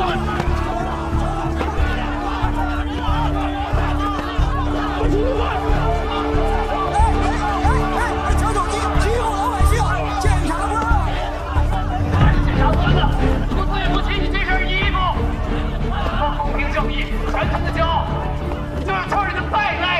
我以为你会出泥而不染，你比污泥还脏。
还有一车，一会儿都给他装3号车。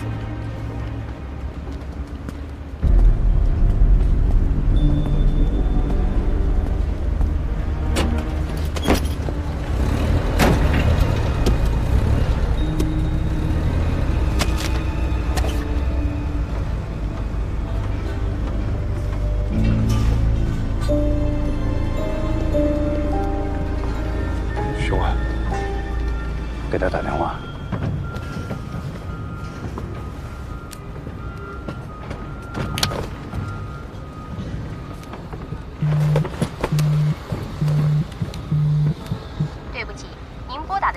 暂时无法接通，请稍后再拨。走！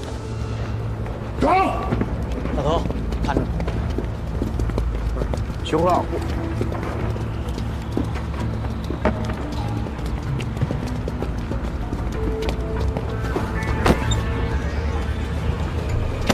开车。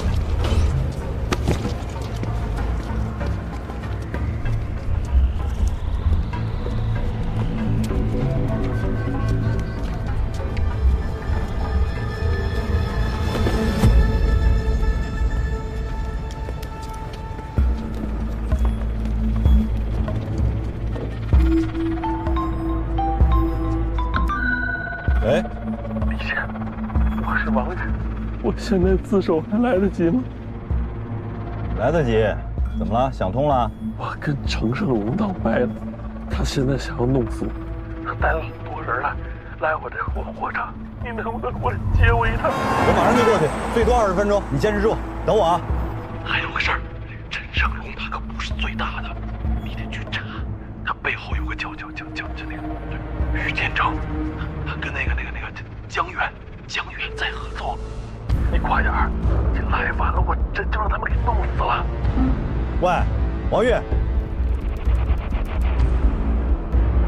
给我打电话给许延武。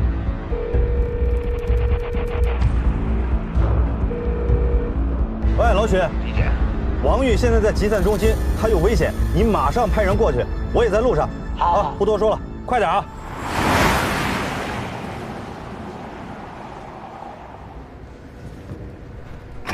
哎，老张，过来把字签一下。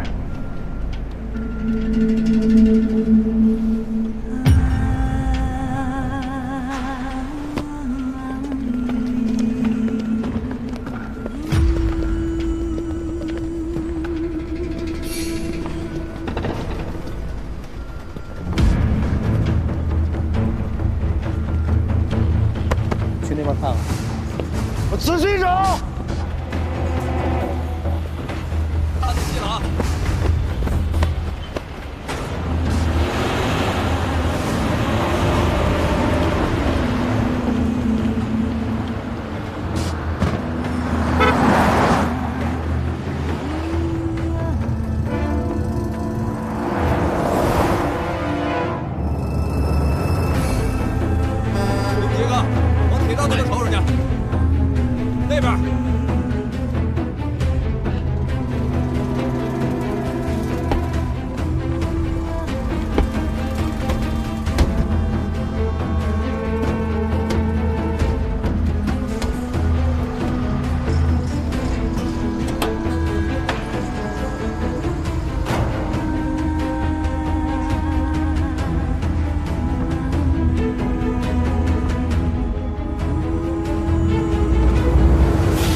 这事儿真不赖我，我们公司去你们村里拿地，那都是走的正规程序，区里批的。光区里批不管用，是不是村民思想工作没做通啊？我做通了，现在明显是有人在使坏。那个天龙集团你知道吧？他们真正的老板叫陈胜龙。你认识陈胜龙啊？我不认识陈胜龙，但是他也想拿你们村的地，所以呢就去争了一下，但实力又不够，所以区里就批给我了。现在他冲着我来了。姐夫，要我说啊，那陈胜龙他就一地地道道黑社会。你不是在专案组吗？你查查呀。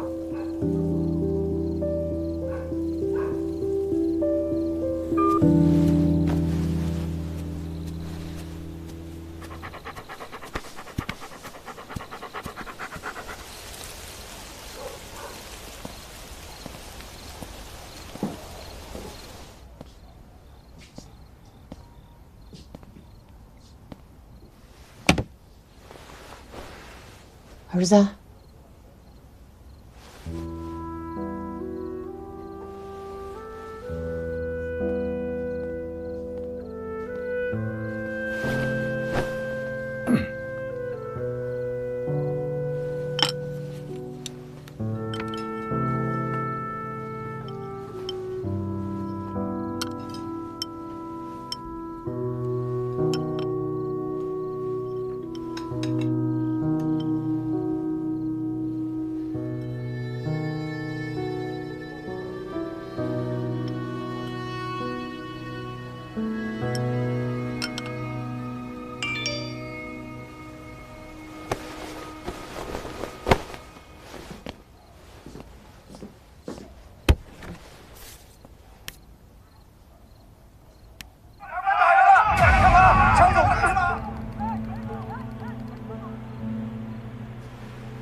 哎，这怎么到网上去了？这谁弄的？怎么那么快啊？你看，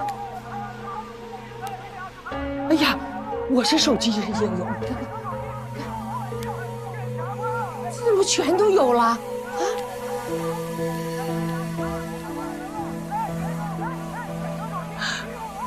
儿子，你们领导不会能看见吧？要是看见了，他能够信吗？我知道这个叫舆情。你们领导能把他们都删掉吗？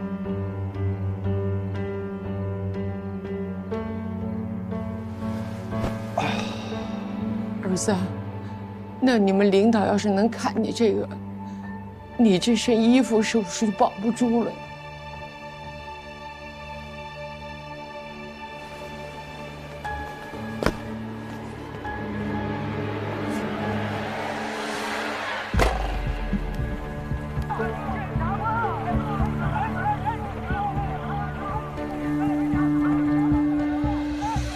今天这事儿就怪你！你说你我拦你都拦不住，你要干什么去吗？你看看你把这事儿弄成这么糟糕，怎么怪我呢？我只是把这件事跟他们家小远给他扯开，我怎么知道他能玩这一套啊？你扯开了吗？你还是没扯开呀！你这是着了人家的道了，你知道吗？那谁让你打电话把他给叫回来啊？还有，你要是不推他那一下，弘毅能当场拍视频吗？你还扇了他一个大耳刮子呢。好，都怪我，都怪我。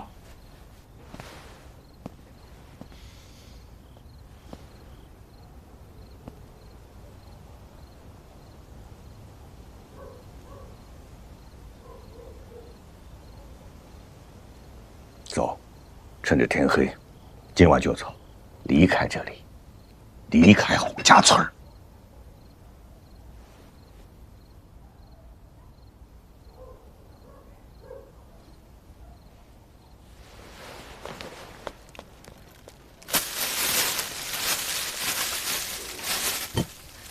这大半夜你让我上哪儿去？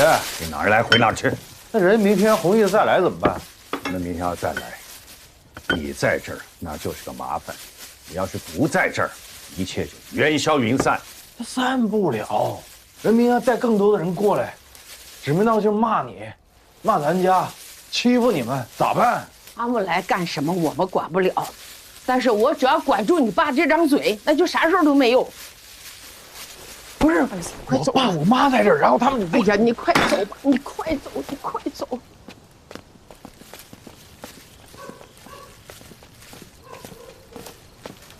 儿子，东西拿着。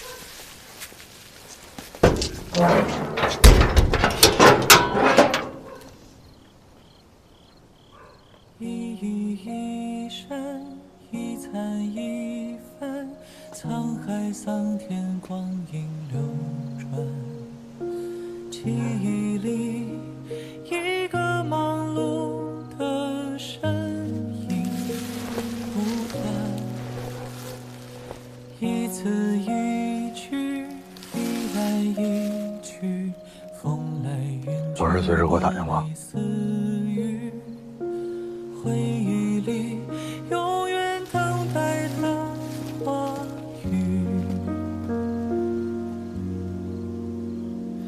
苦辣酸甜都藏在妈妈做的饭，这充满一生的滋味，离家后才开始体会。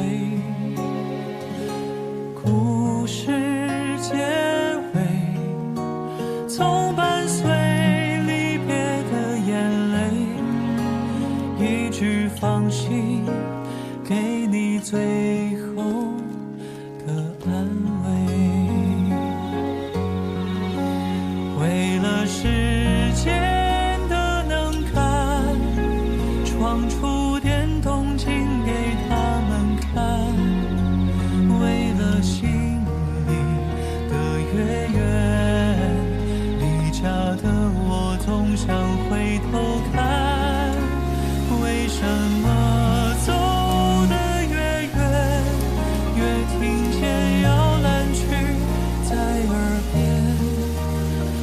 什么飞得越高，越想念。庄伟，你在哪儿？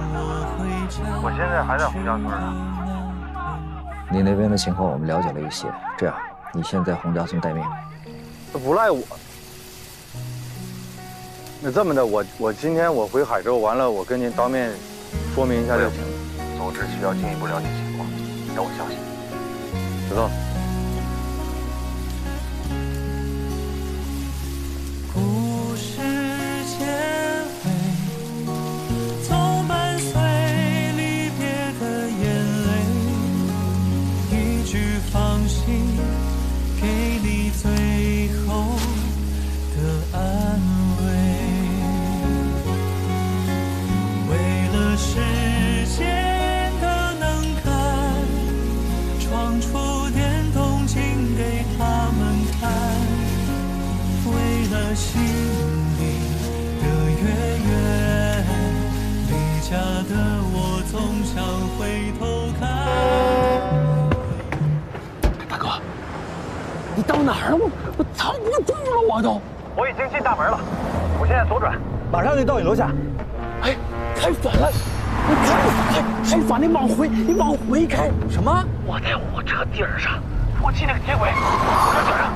对，这儿呢，这儿，大哥，这儿，大哥，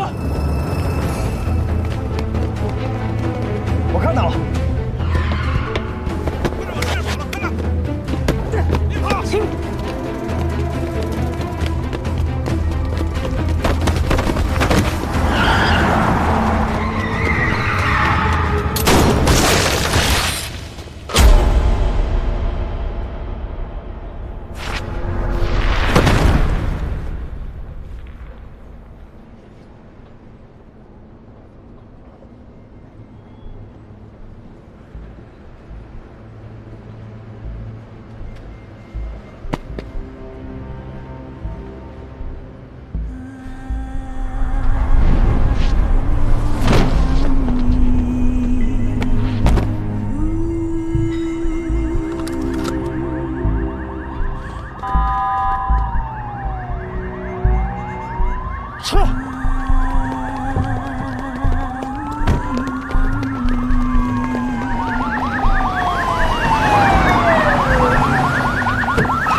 有人中枪！王月喊120，喊120！王月，你坚持住！王月，我。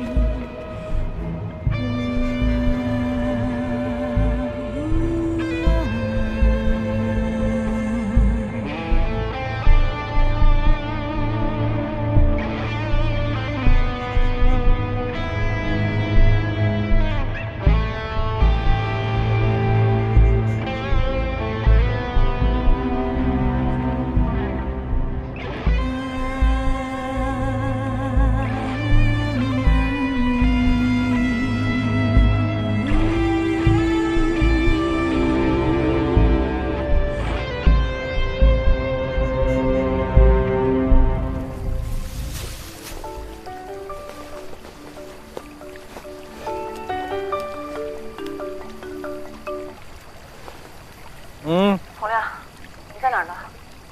我说，洪家村。你赶紧回来。王玉死了。啊？对，李典现在正在赶过来的路上。至于这个王玉嘛，伤势过重，在送往医院的路上已经死亡了。王玉是重启万海案的关键，这茬口在东平地界上被枪杀灭口，你这个公安局长是吃白饭的吗？单书记，对不起啊，这件事情我有责任，是我失职。失职？你想的简单了。我告诉你，这不是普通的打打杀杀一般的刑事案件，这是冲专案来的，是重大事件。你要是还把它当成一般的刑事案件查，你趁早从这个位置上退下去。我告诉你啊，要出动全部警力，挖地3尺也要把凶手挖出来。一定照办。要快。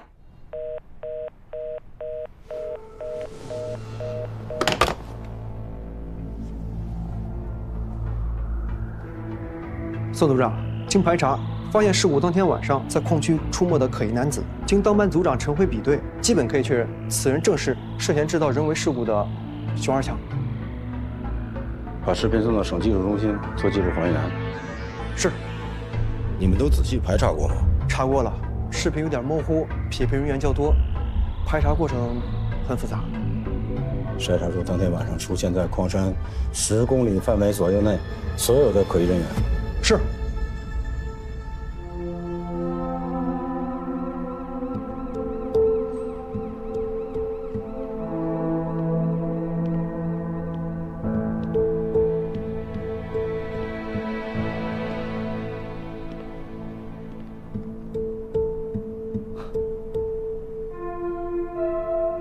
折腾了半辈子，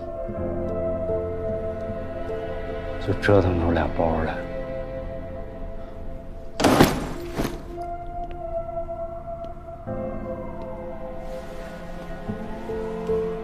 给，咱先出去，出去了，咱再想办法。我可走。外面的字儿我一个不认识，我话也不会说，我出去干啥呀？我咋活呀？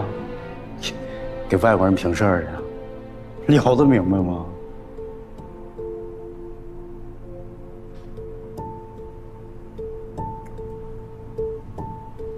哥，我们要留在这儿就是死，你不明白吗？小龙，天哥的，再找老师去，他肯定有办法。找老师干啥呀？阿哥，这么多年，老师还把咱们当家人吗？早没了。老师现在的家人是江源，老师跟江源那是生意。现在生意没了，老师肯定能摆平。他现在还有靠山呢。啥靠山呢？老师的靠山是江源他爸呀。哥，他们现在解决这个事情的方法就是把你跟我给扔出去。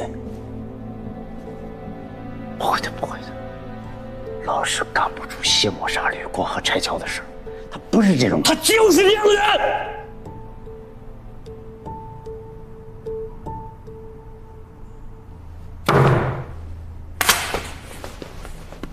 小荣啊，那我去求他，我给他跪呀，我求他，行吗？跪个屁！都不是一家人了，跪啥跪呀？他的家人是江源啊。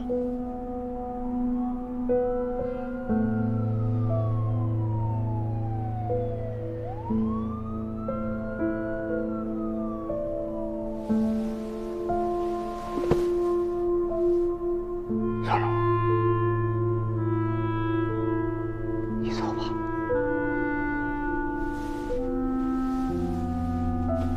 哥，跟我走，跟我走，哥。这么多年了，经过这么多事儿，我真的累了。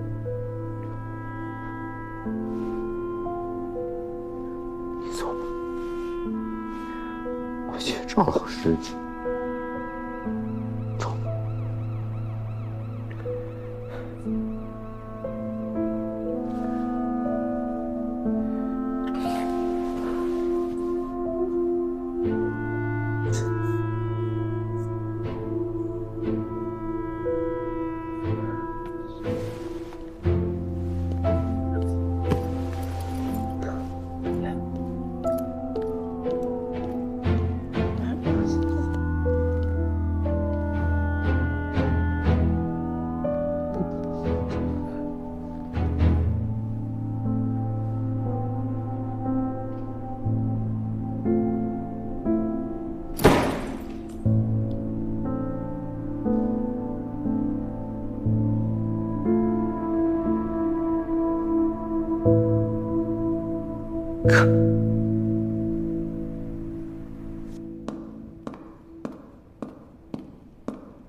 宋上啊，现在情况怎么样了？李建章在做笔录。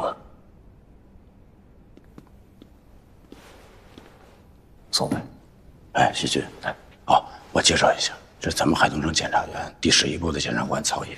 哦，你好，你好，细菌。谁也没想到能发生这种事，事关重大，我们想请李姐去趟专案组，详细了解一下情况。没问题，这笔录啊，马上就结束了，到时候我让他们复印一份。宋队啊，你也带上。哎，那谢谢徐军。哎，不客气。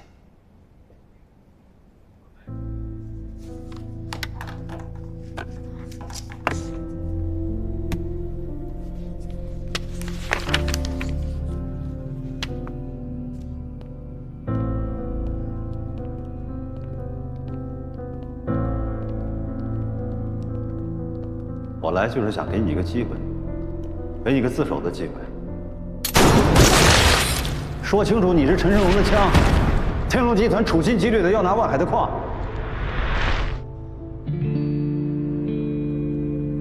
你跑得了吗？你媳妇儿跑得了吗？你媳妇儿帮人抢了矿，那案子是你办的，你是不是从专案组来？你这点事儿你跟专案组说了吗？是不是我给你证据那天，我还要向你展示一份逮捕证啊？你希望自己处于一个什么阶段？你隐瞒什么呢？你顾忌什么呢？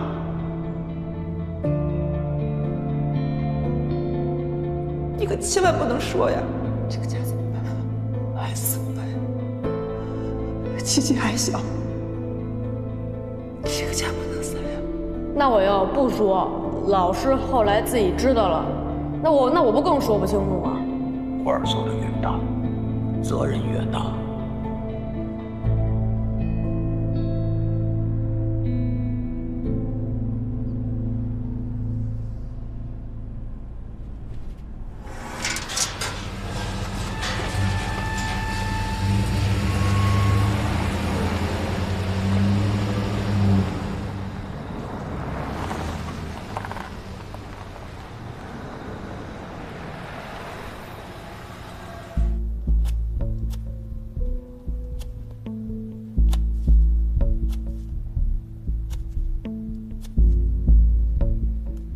我能喝酒吗？因为你是政法干警，我们对你有基本的信任，你才能坐在这儿接受询问，而不是被铐起来送进审讯室，被当作犯罪嫌疑人。我能喝口酒吗？我再说一遍，今天这个不是日常谈话，这是一刻千金的破案黄金时机。李仁俊，这点你非常清楚。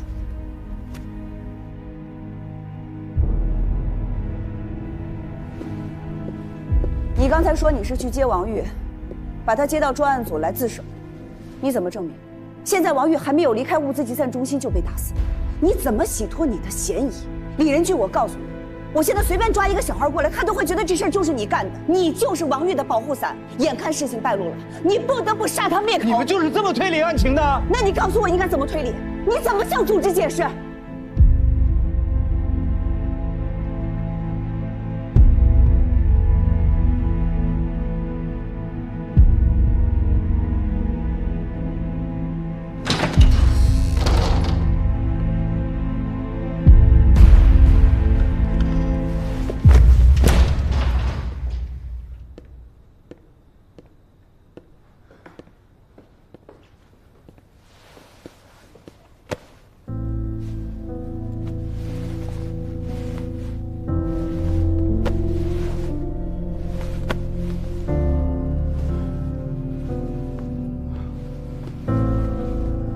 喝口酒吗？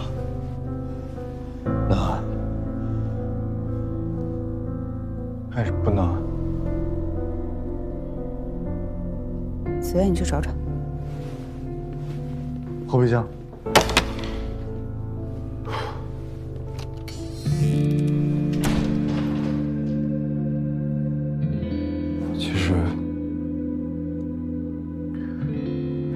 其实作为一名政法干警，我心里很清楚。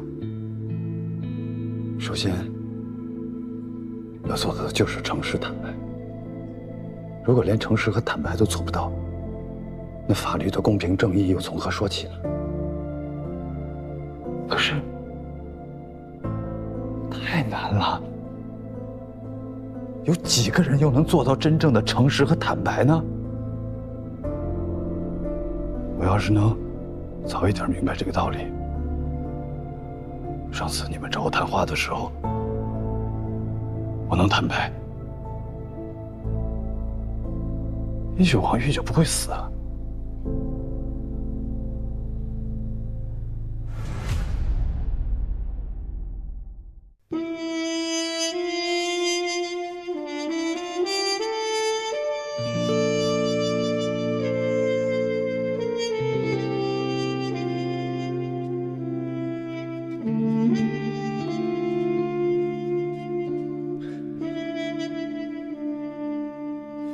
萌芽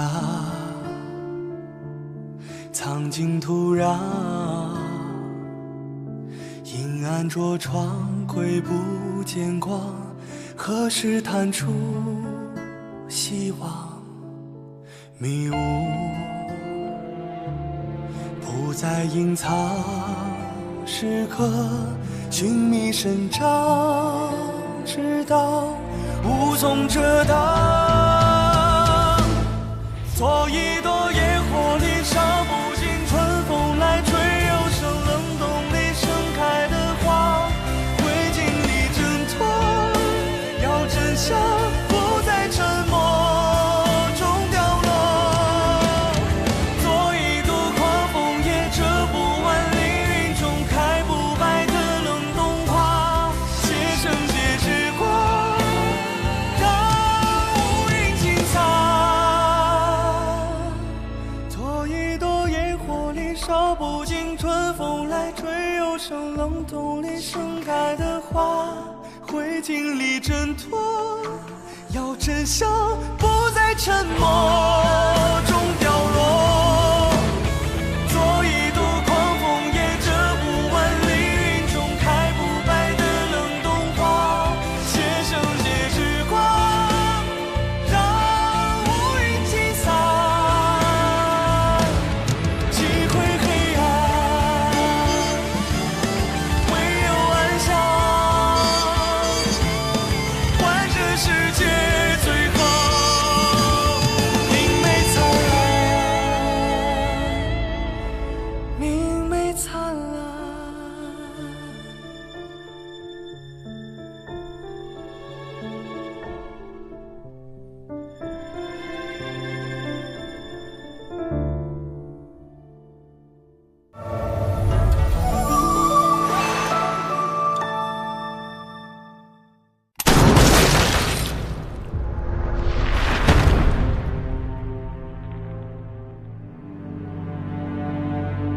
一个活生生的人死在我面前，您想过我是什么心情吗？被带到公安局去做笔录，被专案组带走去询问，您知道我是什么想法吗？我过生日那天，大家一起吃饭，在座的人要么是被带走，要么是被约谈。该反思的，难道只有我一个人吗？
万海的案子我办错了，王宇是我逼的，我逼他来找你们自首，我逼他来向你们坦白，他是陈成龙的一杆枪，他协助陈成龙搬到了万海，就是为了拿那个矿山，只有他找你们来坦白了，才能证明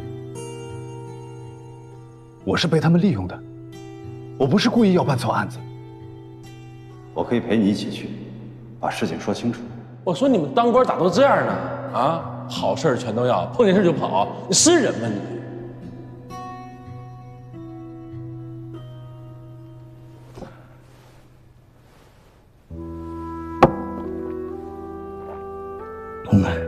还有，我确实是低价买了大苏西山的房子。如果陈胜龙不是黑社会，这件事情没问题。后来我发现他是黑社会，我就找他去退钱，去补差价。可是，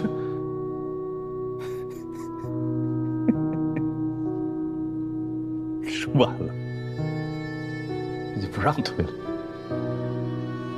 不但不让退，陈胜龙还威胁柳云。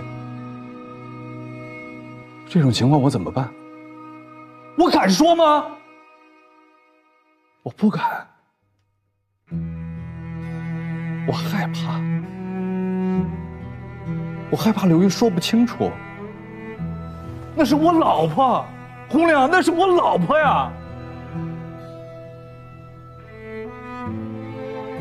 怎么办？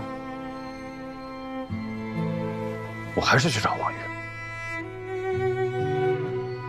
我吓唬他，我逼他让他来找你们，让他来说清楚陈胜龙是黑社会，让他来说清楚柳韵是在完全不知道的情况下被陈胜龙利用的，他是被围猎的，是不是这样？柳韵的罪就能轻一点。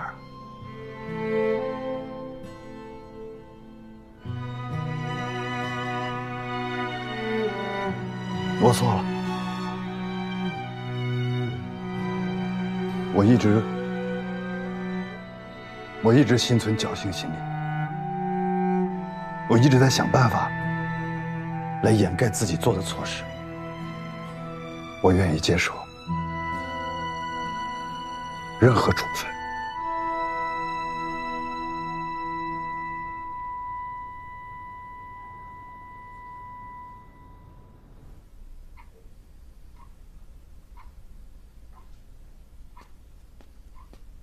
小米啊，爸，明天要走了。嗯。那洪亮这个事儿，你打算怎么办呢？既然他要查下去，我也没有办法。北京不去了？北京肯定要去的，等他查完了再过来吧。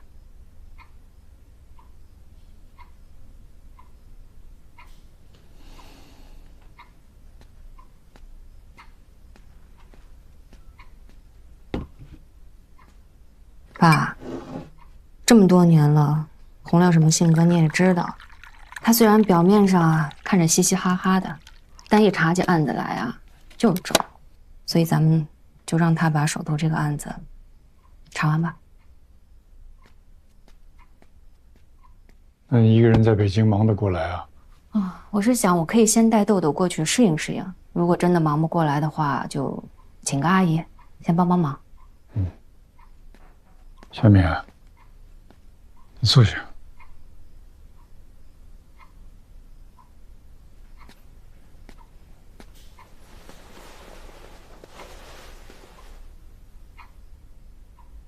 东平这个案子不简单，还牵涉到萧远。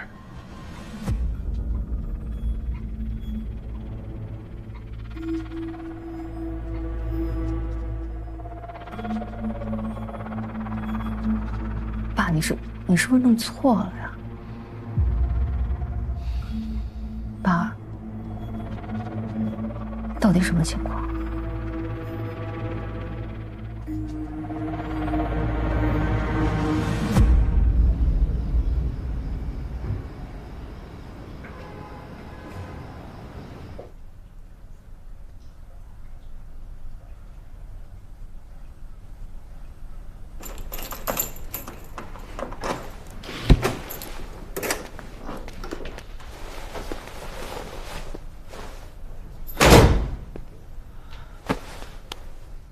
你没事吧？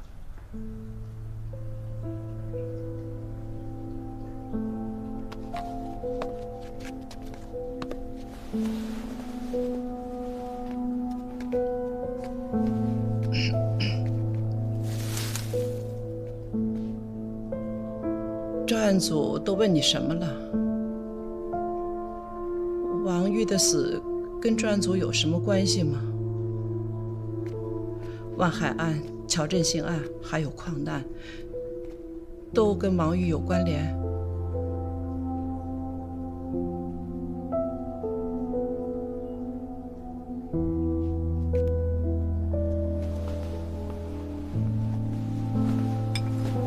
你都说什么了？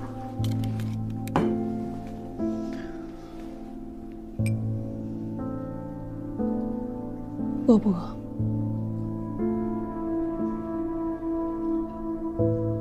该说的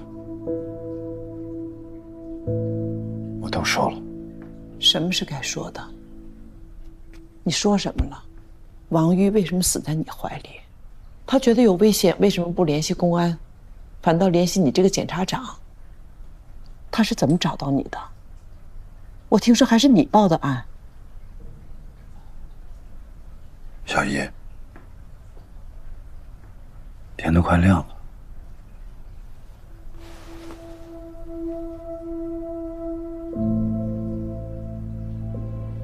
您在这儿等了我一宿吧？您是担心我呢，还是担心您自己啊？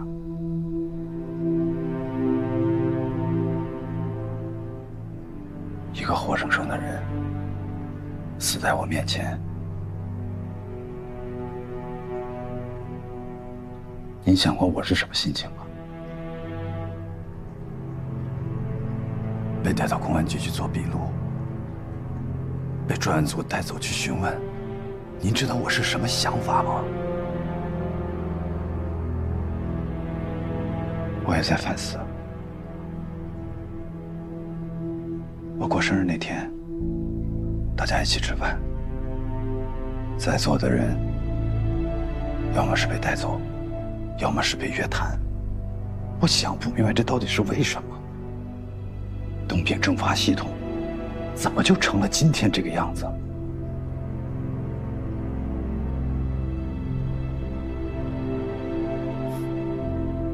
该反思的，难道只有我一个人吗？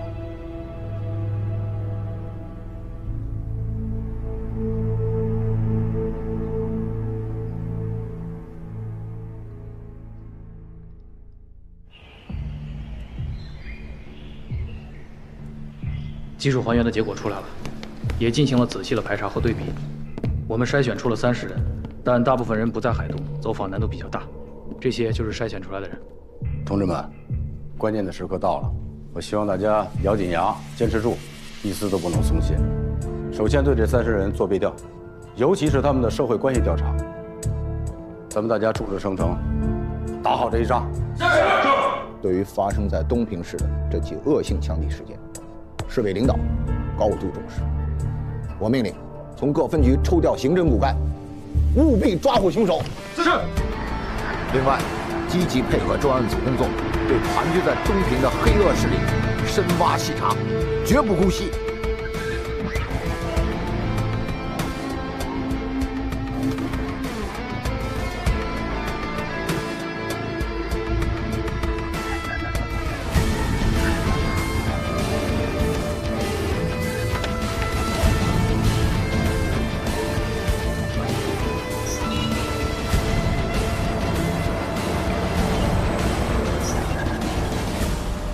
作为国家公职人员，还是一名老检察官的，这点觉悟都没有吗？你只要没脱这身衣裳，就是代表检察院的形象。人家都拿手机拍你了，还在那嚷嚷，嚷嚷什么呀？现在可倒好，手指人民群众，大声呵斥的光辉形象，一夜之间传遍天下。他们恶意剪辑，你只看这段，你没看着说他把我爸气得高血压犯了，你也没看着他们推我妈差点没把我妈推地上的事儿。啊，你说这些你录了没有？我不跟他们同流。你没手机啊？你要是录了，舆情不就解决了吗？现在我们有多被动，你知道吗？将军，洪亮，老人现在没什么事儿吧？没什么事儿。你看这视频啊，如果家里老人知道你被推到风口浪尖上，也得替你担心，不是吗？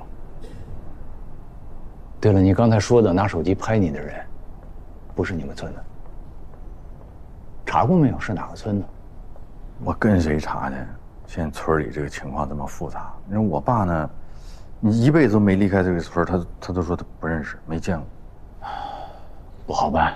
向军刚才说的没错，自媒体时代，网络时代，人人都有手机，人人都可以拿出来拍你，人人都可以发到网上去，你怎么控制？我还是得给你重申一下，你是检察官，你在工作当中、生活当中，尤其是这种突发事件，你被别人误会，你受的委屈，被百姓不理解，这是你的职业应该承受的。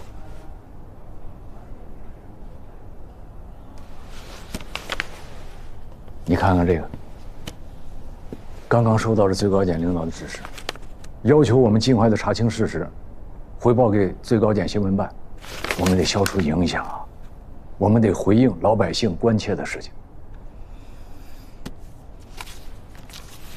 你这样，你跟院宣传处的老宋联系一下啊，尽快把你了解的情况，你知道的这些，写成一个情况汇总，交给我，我得报上去。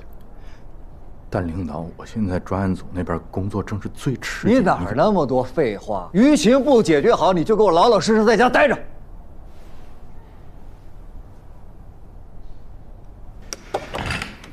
哟，姐，你没走啊？我豆儿姐呢？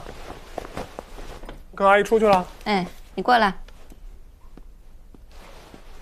哟，哪儿来的古董啊？哎，这是什么时候拍的？那时候你就10岁。10岁，那小学？我记得我当时正好是高3啊。从小到大都是我接你送的，就那一天我记得很清楚，不是早自习就是晚自习的，经常是要么是忘了，要么是顾不上接你。哪儿顾不上？我都怀疑你谈恋爱去了。哎，你还记得吗？你当时啊，你就经常在那学校门口哭鼻子。我哪儿哭鼻子？你别埋汰我啊！姐，说实话，咱妈呢走得早，咱爸已经扑在工作上面了。从小到大，我这吃喝拉撒、上学放学全是你在管。你要是不管我，我都不知道能不能活这么大。姐，辛苦了。你要是这么知道感恩的话，那姐也请你帮个忙。你说？你姐夫那边专案组也走不开啊，豆豆过去也得适应适应，我一个人忙不过来。你能不能跟我一起到北京住一段时间，帮我照顾照顾豆豆？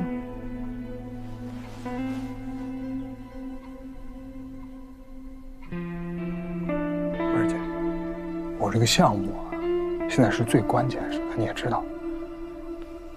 那北京的那边有什么事我都可以帮你解决，甚至你要是不行，我都可以给你请个保姆。但是你让我过去，我真有点走不开。你说的项目是新闻吗？对啊。可以先放下。为什么？你姐夫的专案组啊，规模有多大我不清楚，但是查了这么久，至少证明东平的局势很复杂。你不要趟这个浑水。二姐，是不是爸跟你说什么？姐，这事儿你别掺和了行吗？他没你想的那么简单啊，当然也没有那么复杂。只是，反正我自己有分寸。你要是有分寸的话，就不会现在还跟于天成有联系。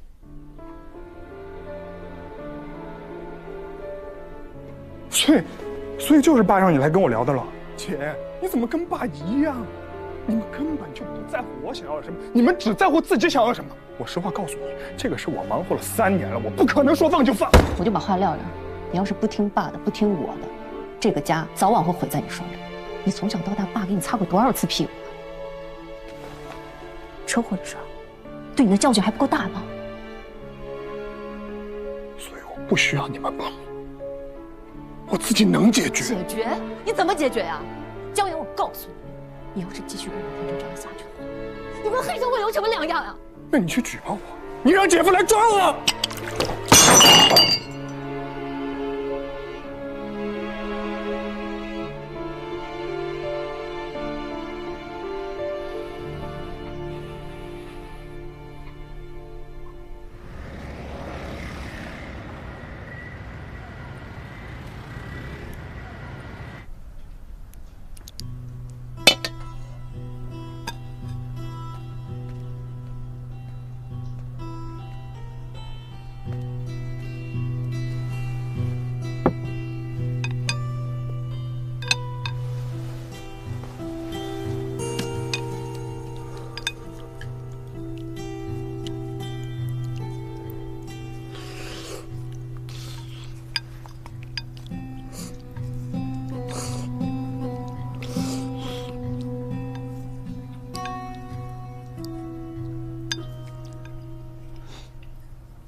我跟我妈说了，让琪琪去她那儿住段时间。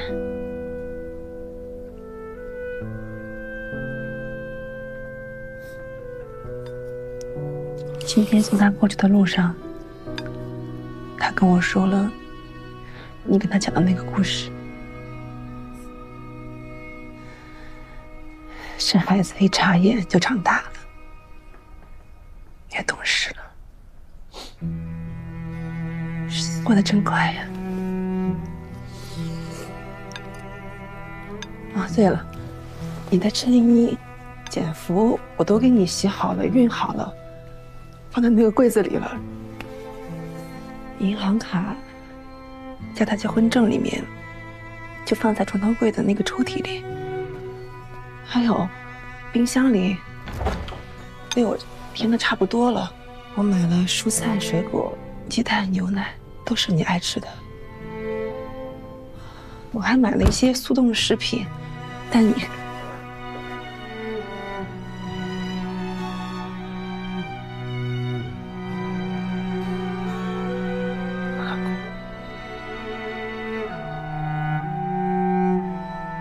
我爱你。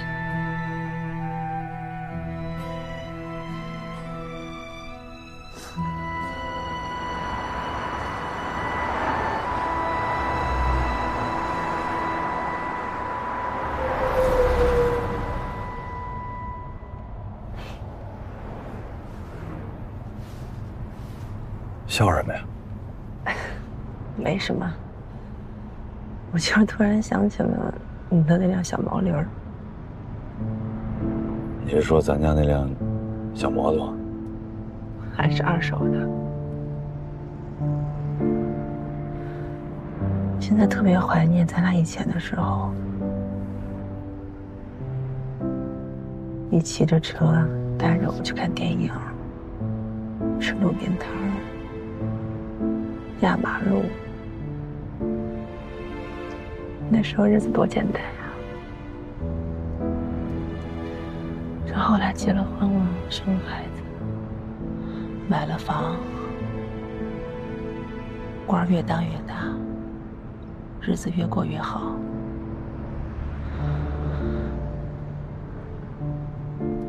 可感觉怎么就变了呢？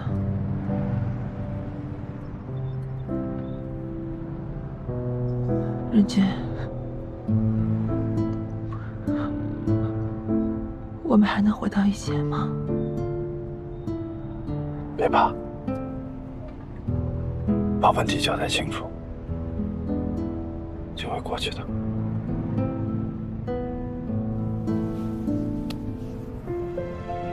会好起来的。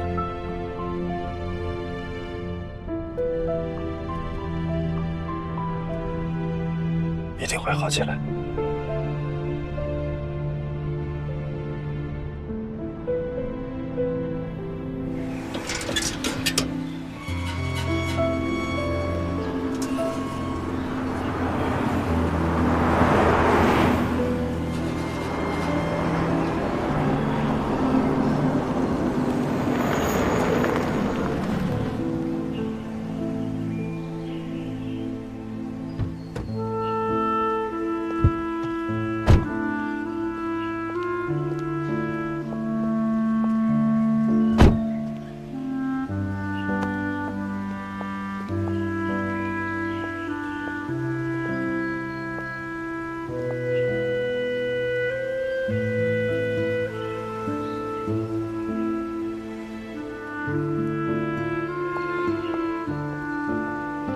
回去吧，李姐。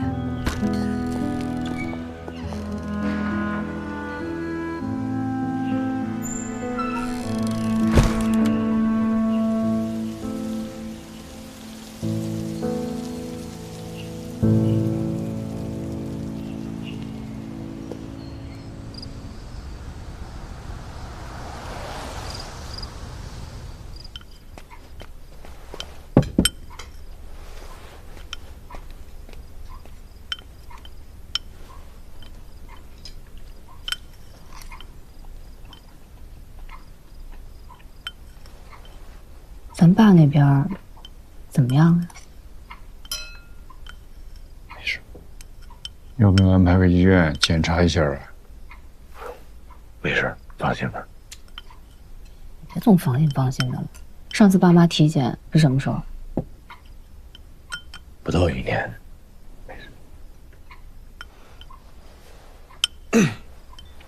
那个姐夫，这事儿我对不住你，我给你道个歉，我自罚一杯。哎啊，哎呀，你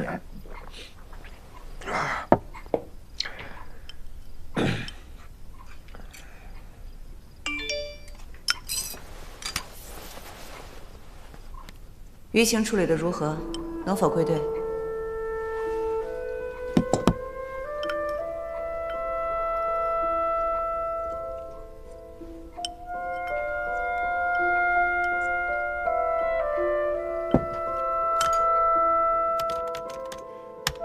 刘韵，关于你的问题，还有什么遗漏的吗？没有了。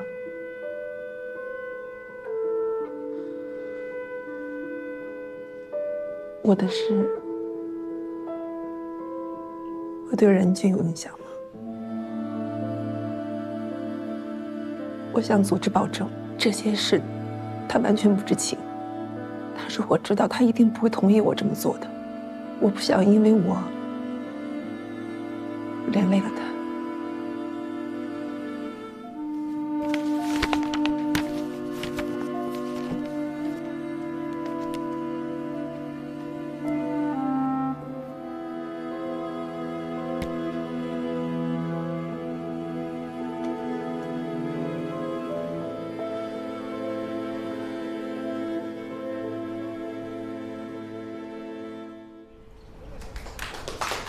你这舆情处理的够快的呀！不是至少得48小时吗？这么快就回来了？哎，您该不会回来收拾东西的吧？专案期间，领导让我继续戴罪立功呢。小王，哎，准备开始。好嘞，好嘞。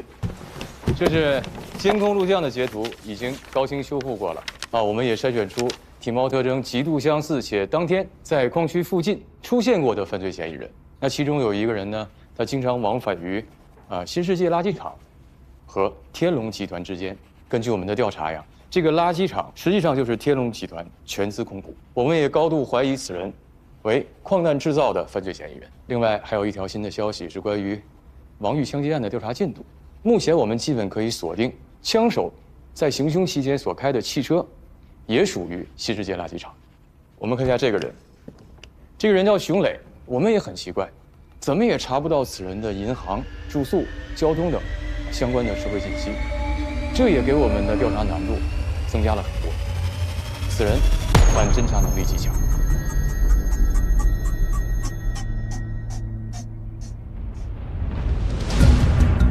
案子办错了，孙一虎可能不是主犯。判处孙一虎死刑，剥夺政治权利终身。你爸杀鸡都不敢，开枪杀人呢，肯定是王大勇。从犯王大勇，判处有期徒刑17年，服刑期间确诊肝癌，保外就医1年后去世。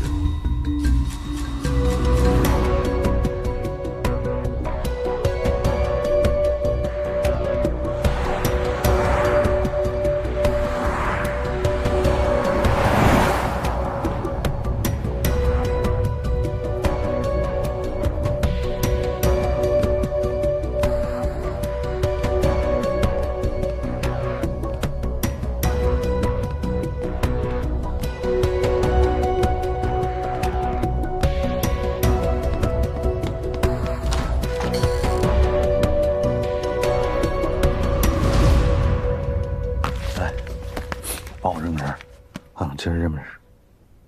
不认识。啊？不认识。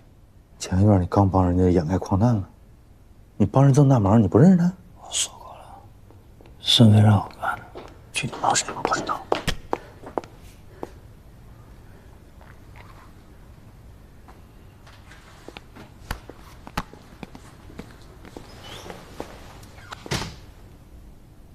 你这样啊，我给你换个方法来。不了这次矿难，不是10几年前啊，就万川矿，这人再想想，认不认识？谁呀？131要枪击案，从犯王大勇。谁？从犯王大勇。来，我没听清楚，你再说一遍。从犯王大勇。再说一遍。从犯是从犯吗？是从犯吗？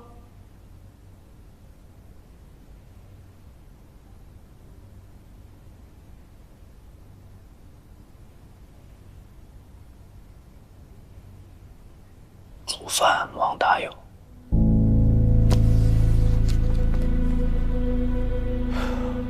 131枪击案，真正开枪的是他，所以他是主犯。再说这个主犯王大勇，记录的是保外就医还死了，哎，怎么这人现在活到现在呢？哎，你跟我说，这谁给治的？说不清楚。怎么说不清楚呢？说不清楚。来，你看这啥？这身份证，看没有？死人办身份证了，而且在你们单位、你们分局办的。不是我干的。那谁干的？不是你干，谁干的？我没干。那你一定知道是谁干的，对吧？检察官同志，我没干过的事，我有权利不回答吧？知情不报，隐瞒犯罪事实，你觉得呢？那如果我检举你们不知道的别人的犯罪事实，算立功吧？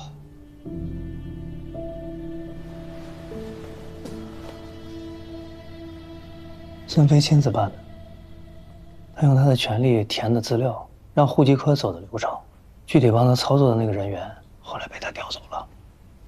那这个人怎么就说从主犯变成从犯了呢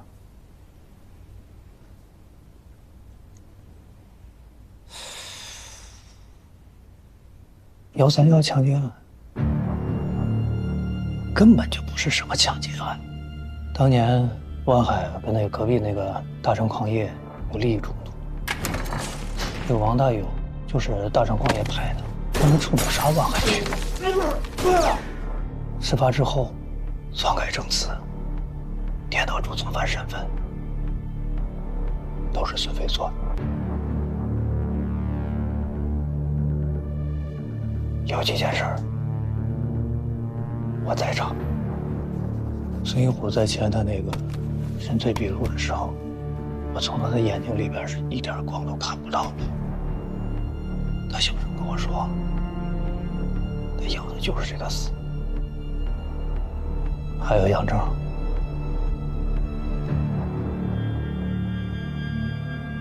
这是邪了门的。后来他估计也当了警察，还就分到我队里了。所以我从来都不敢看杨静的眼睛，因为我一看着他，就想起他爸。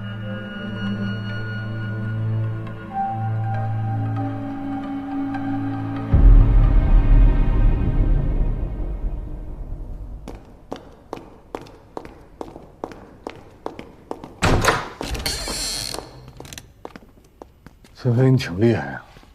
你这样的人，你怎么不早点把警服脱了呢？脱了多了无牵挂，多干干净净能干坏事。你怎么有脸穿警服呢？啊！这个人的身份我们现在很清楚了，凶类王大有，对吧？问你话呢？哎，这个人是不是一个主犯，让你给变成从犯了？然后还给人弄了个保外就医，最后说人死了，是你办的？你咋办的呀？啊？他说的是131案，记得吗？他的身份证是你办的，你不可能忘了。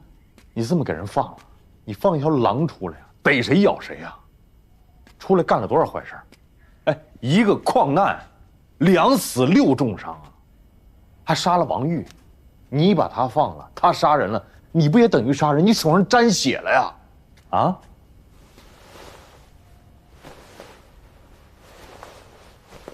江书记，就这样把我赶出东平了吗？你可以不接受啊，但是你要搞清楚啊，这件事情只有我能帮你，否则你就是杀人犯。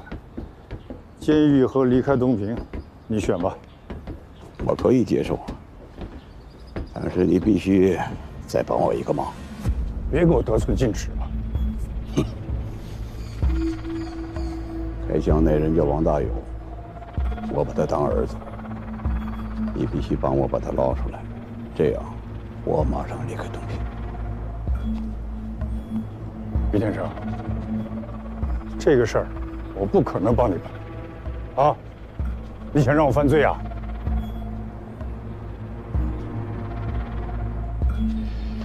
来，书记，那什么，老谢，你先陪书记走。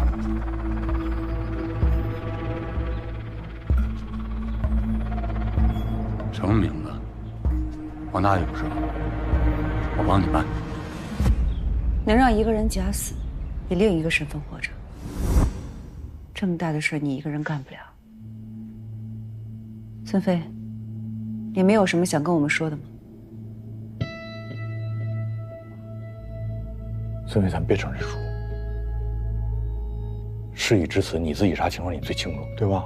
伸头一刀，缩头也一刀。孙飞，咱爷们点，痛快点，行不行？来说吧。你们都有谁呀？说话。谁是组织者？说话。从什么时候开始的？说话。13年前还是更早？咱能不能说话呀？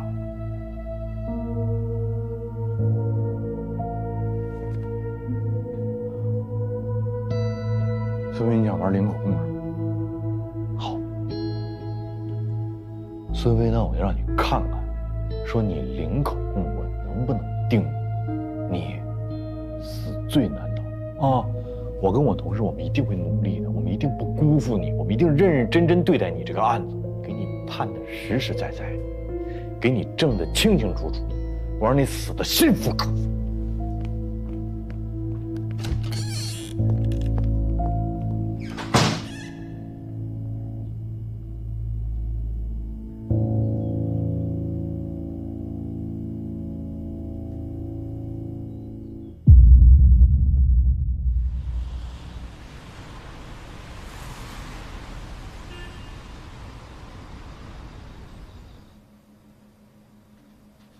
你们俩的警号我都记住了。等我出去以后啊，我就投诉你们。程子健，你还以为你能出去呢？好好交代，争取宽大处理。啊，证据呢？给我看看呀！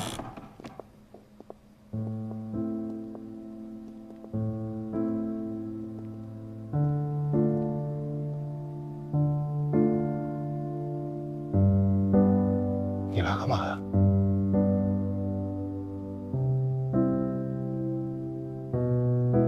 你们叫他来干嘛呀？啊？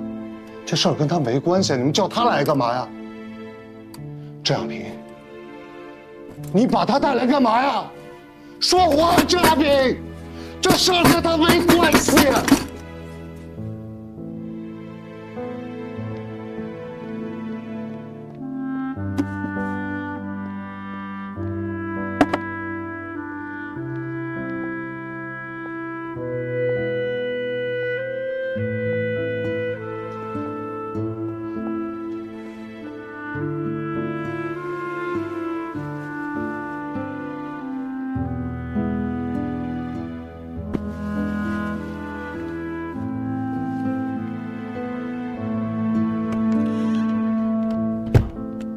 什么事儿以后再说，先回去。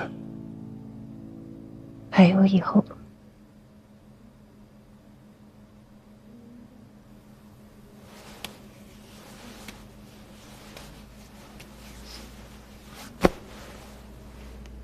子健，你爱过我吗？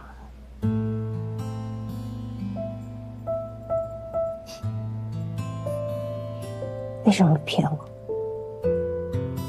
我可以骗全世界的人，唯独不会骗你。那为什么？我就是怕你们看不起我。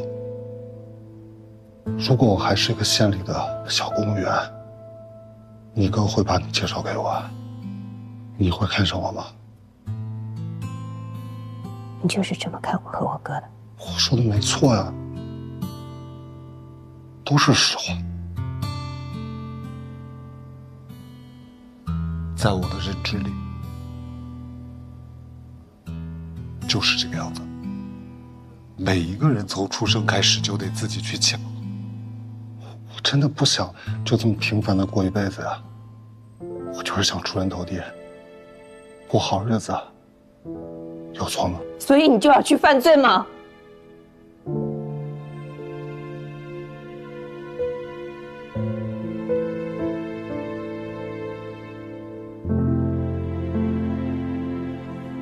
我跟你在一起，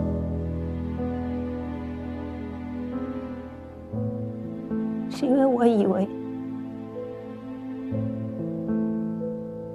以为找到了一个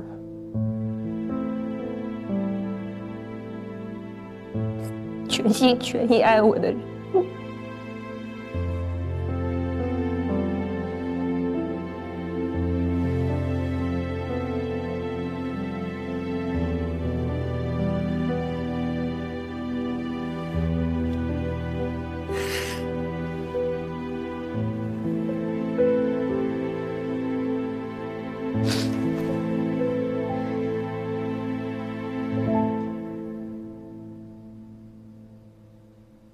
你爸妈联系不上你，给我打电话了。我跟他们说你出差了，但我瞒不了太久。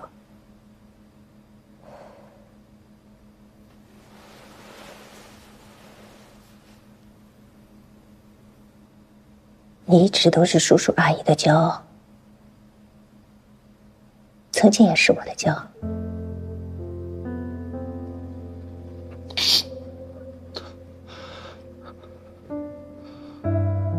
坦白从宽吧。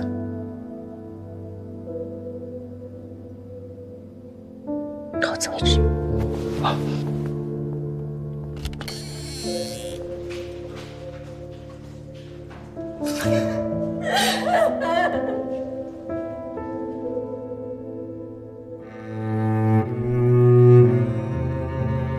妍希，谢谢你给了我个家。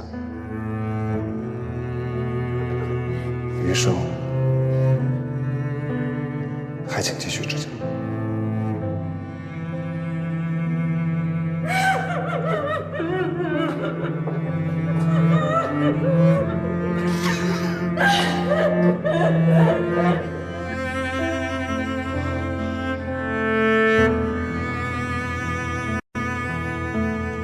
我知道。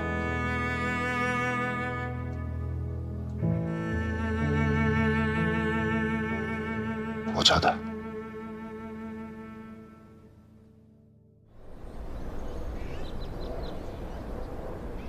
我叫洪亮啊，今天呢是我来问，你配合配合我。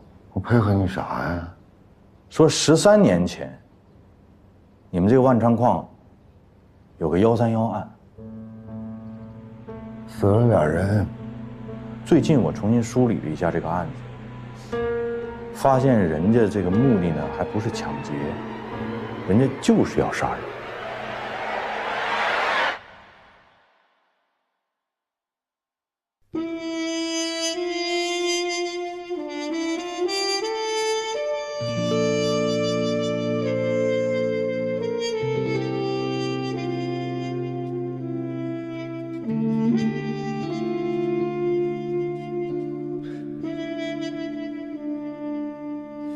萌芽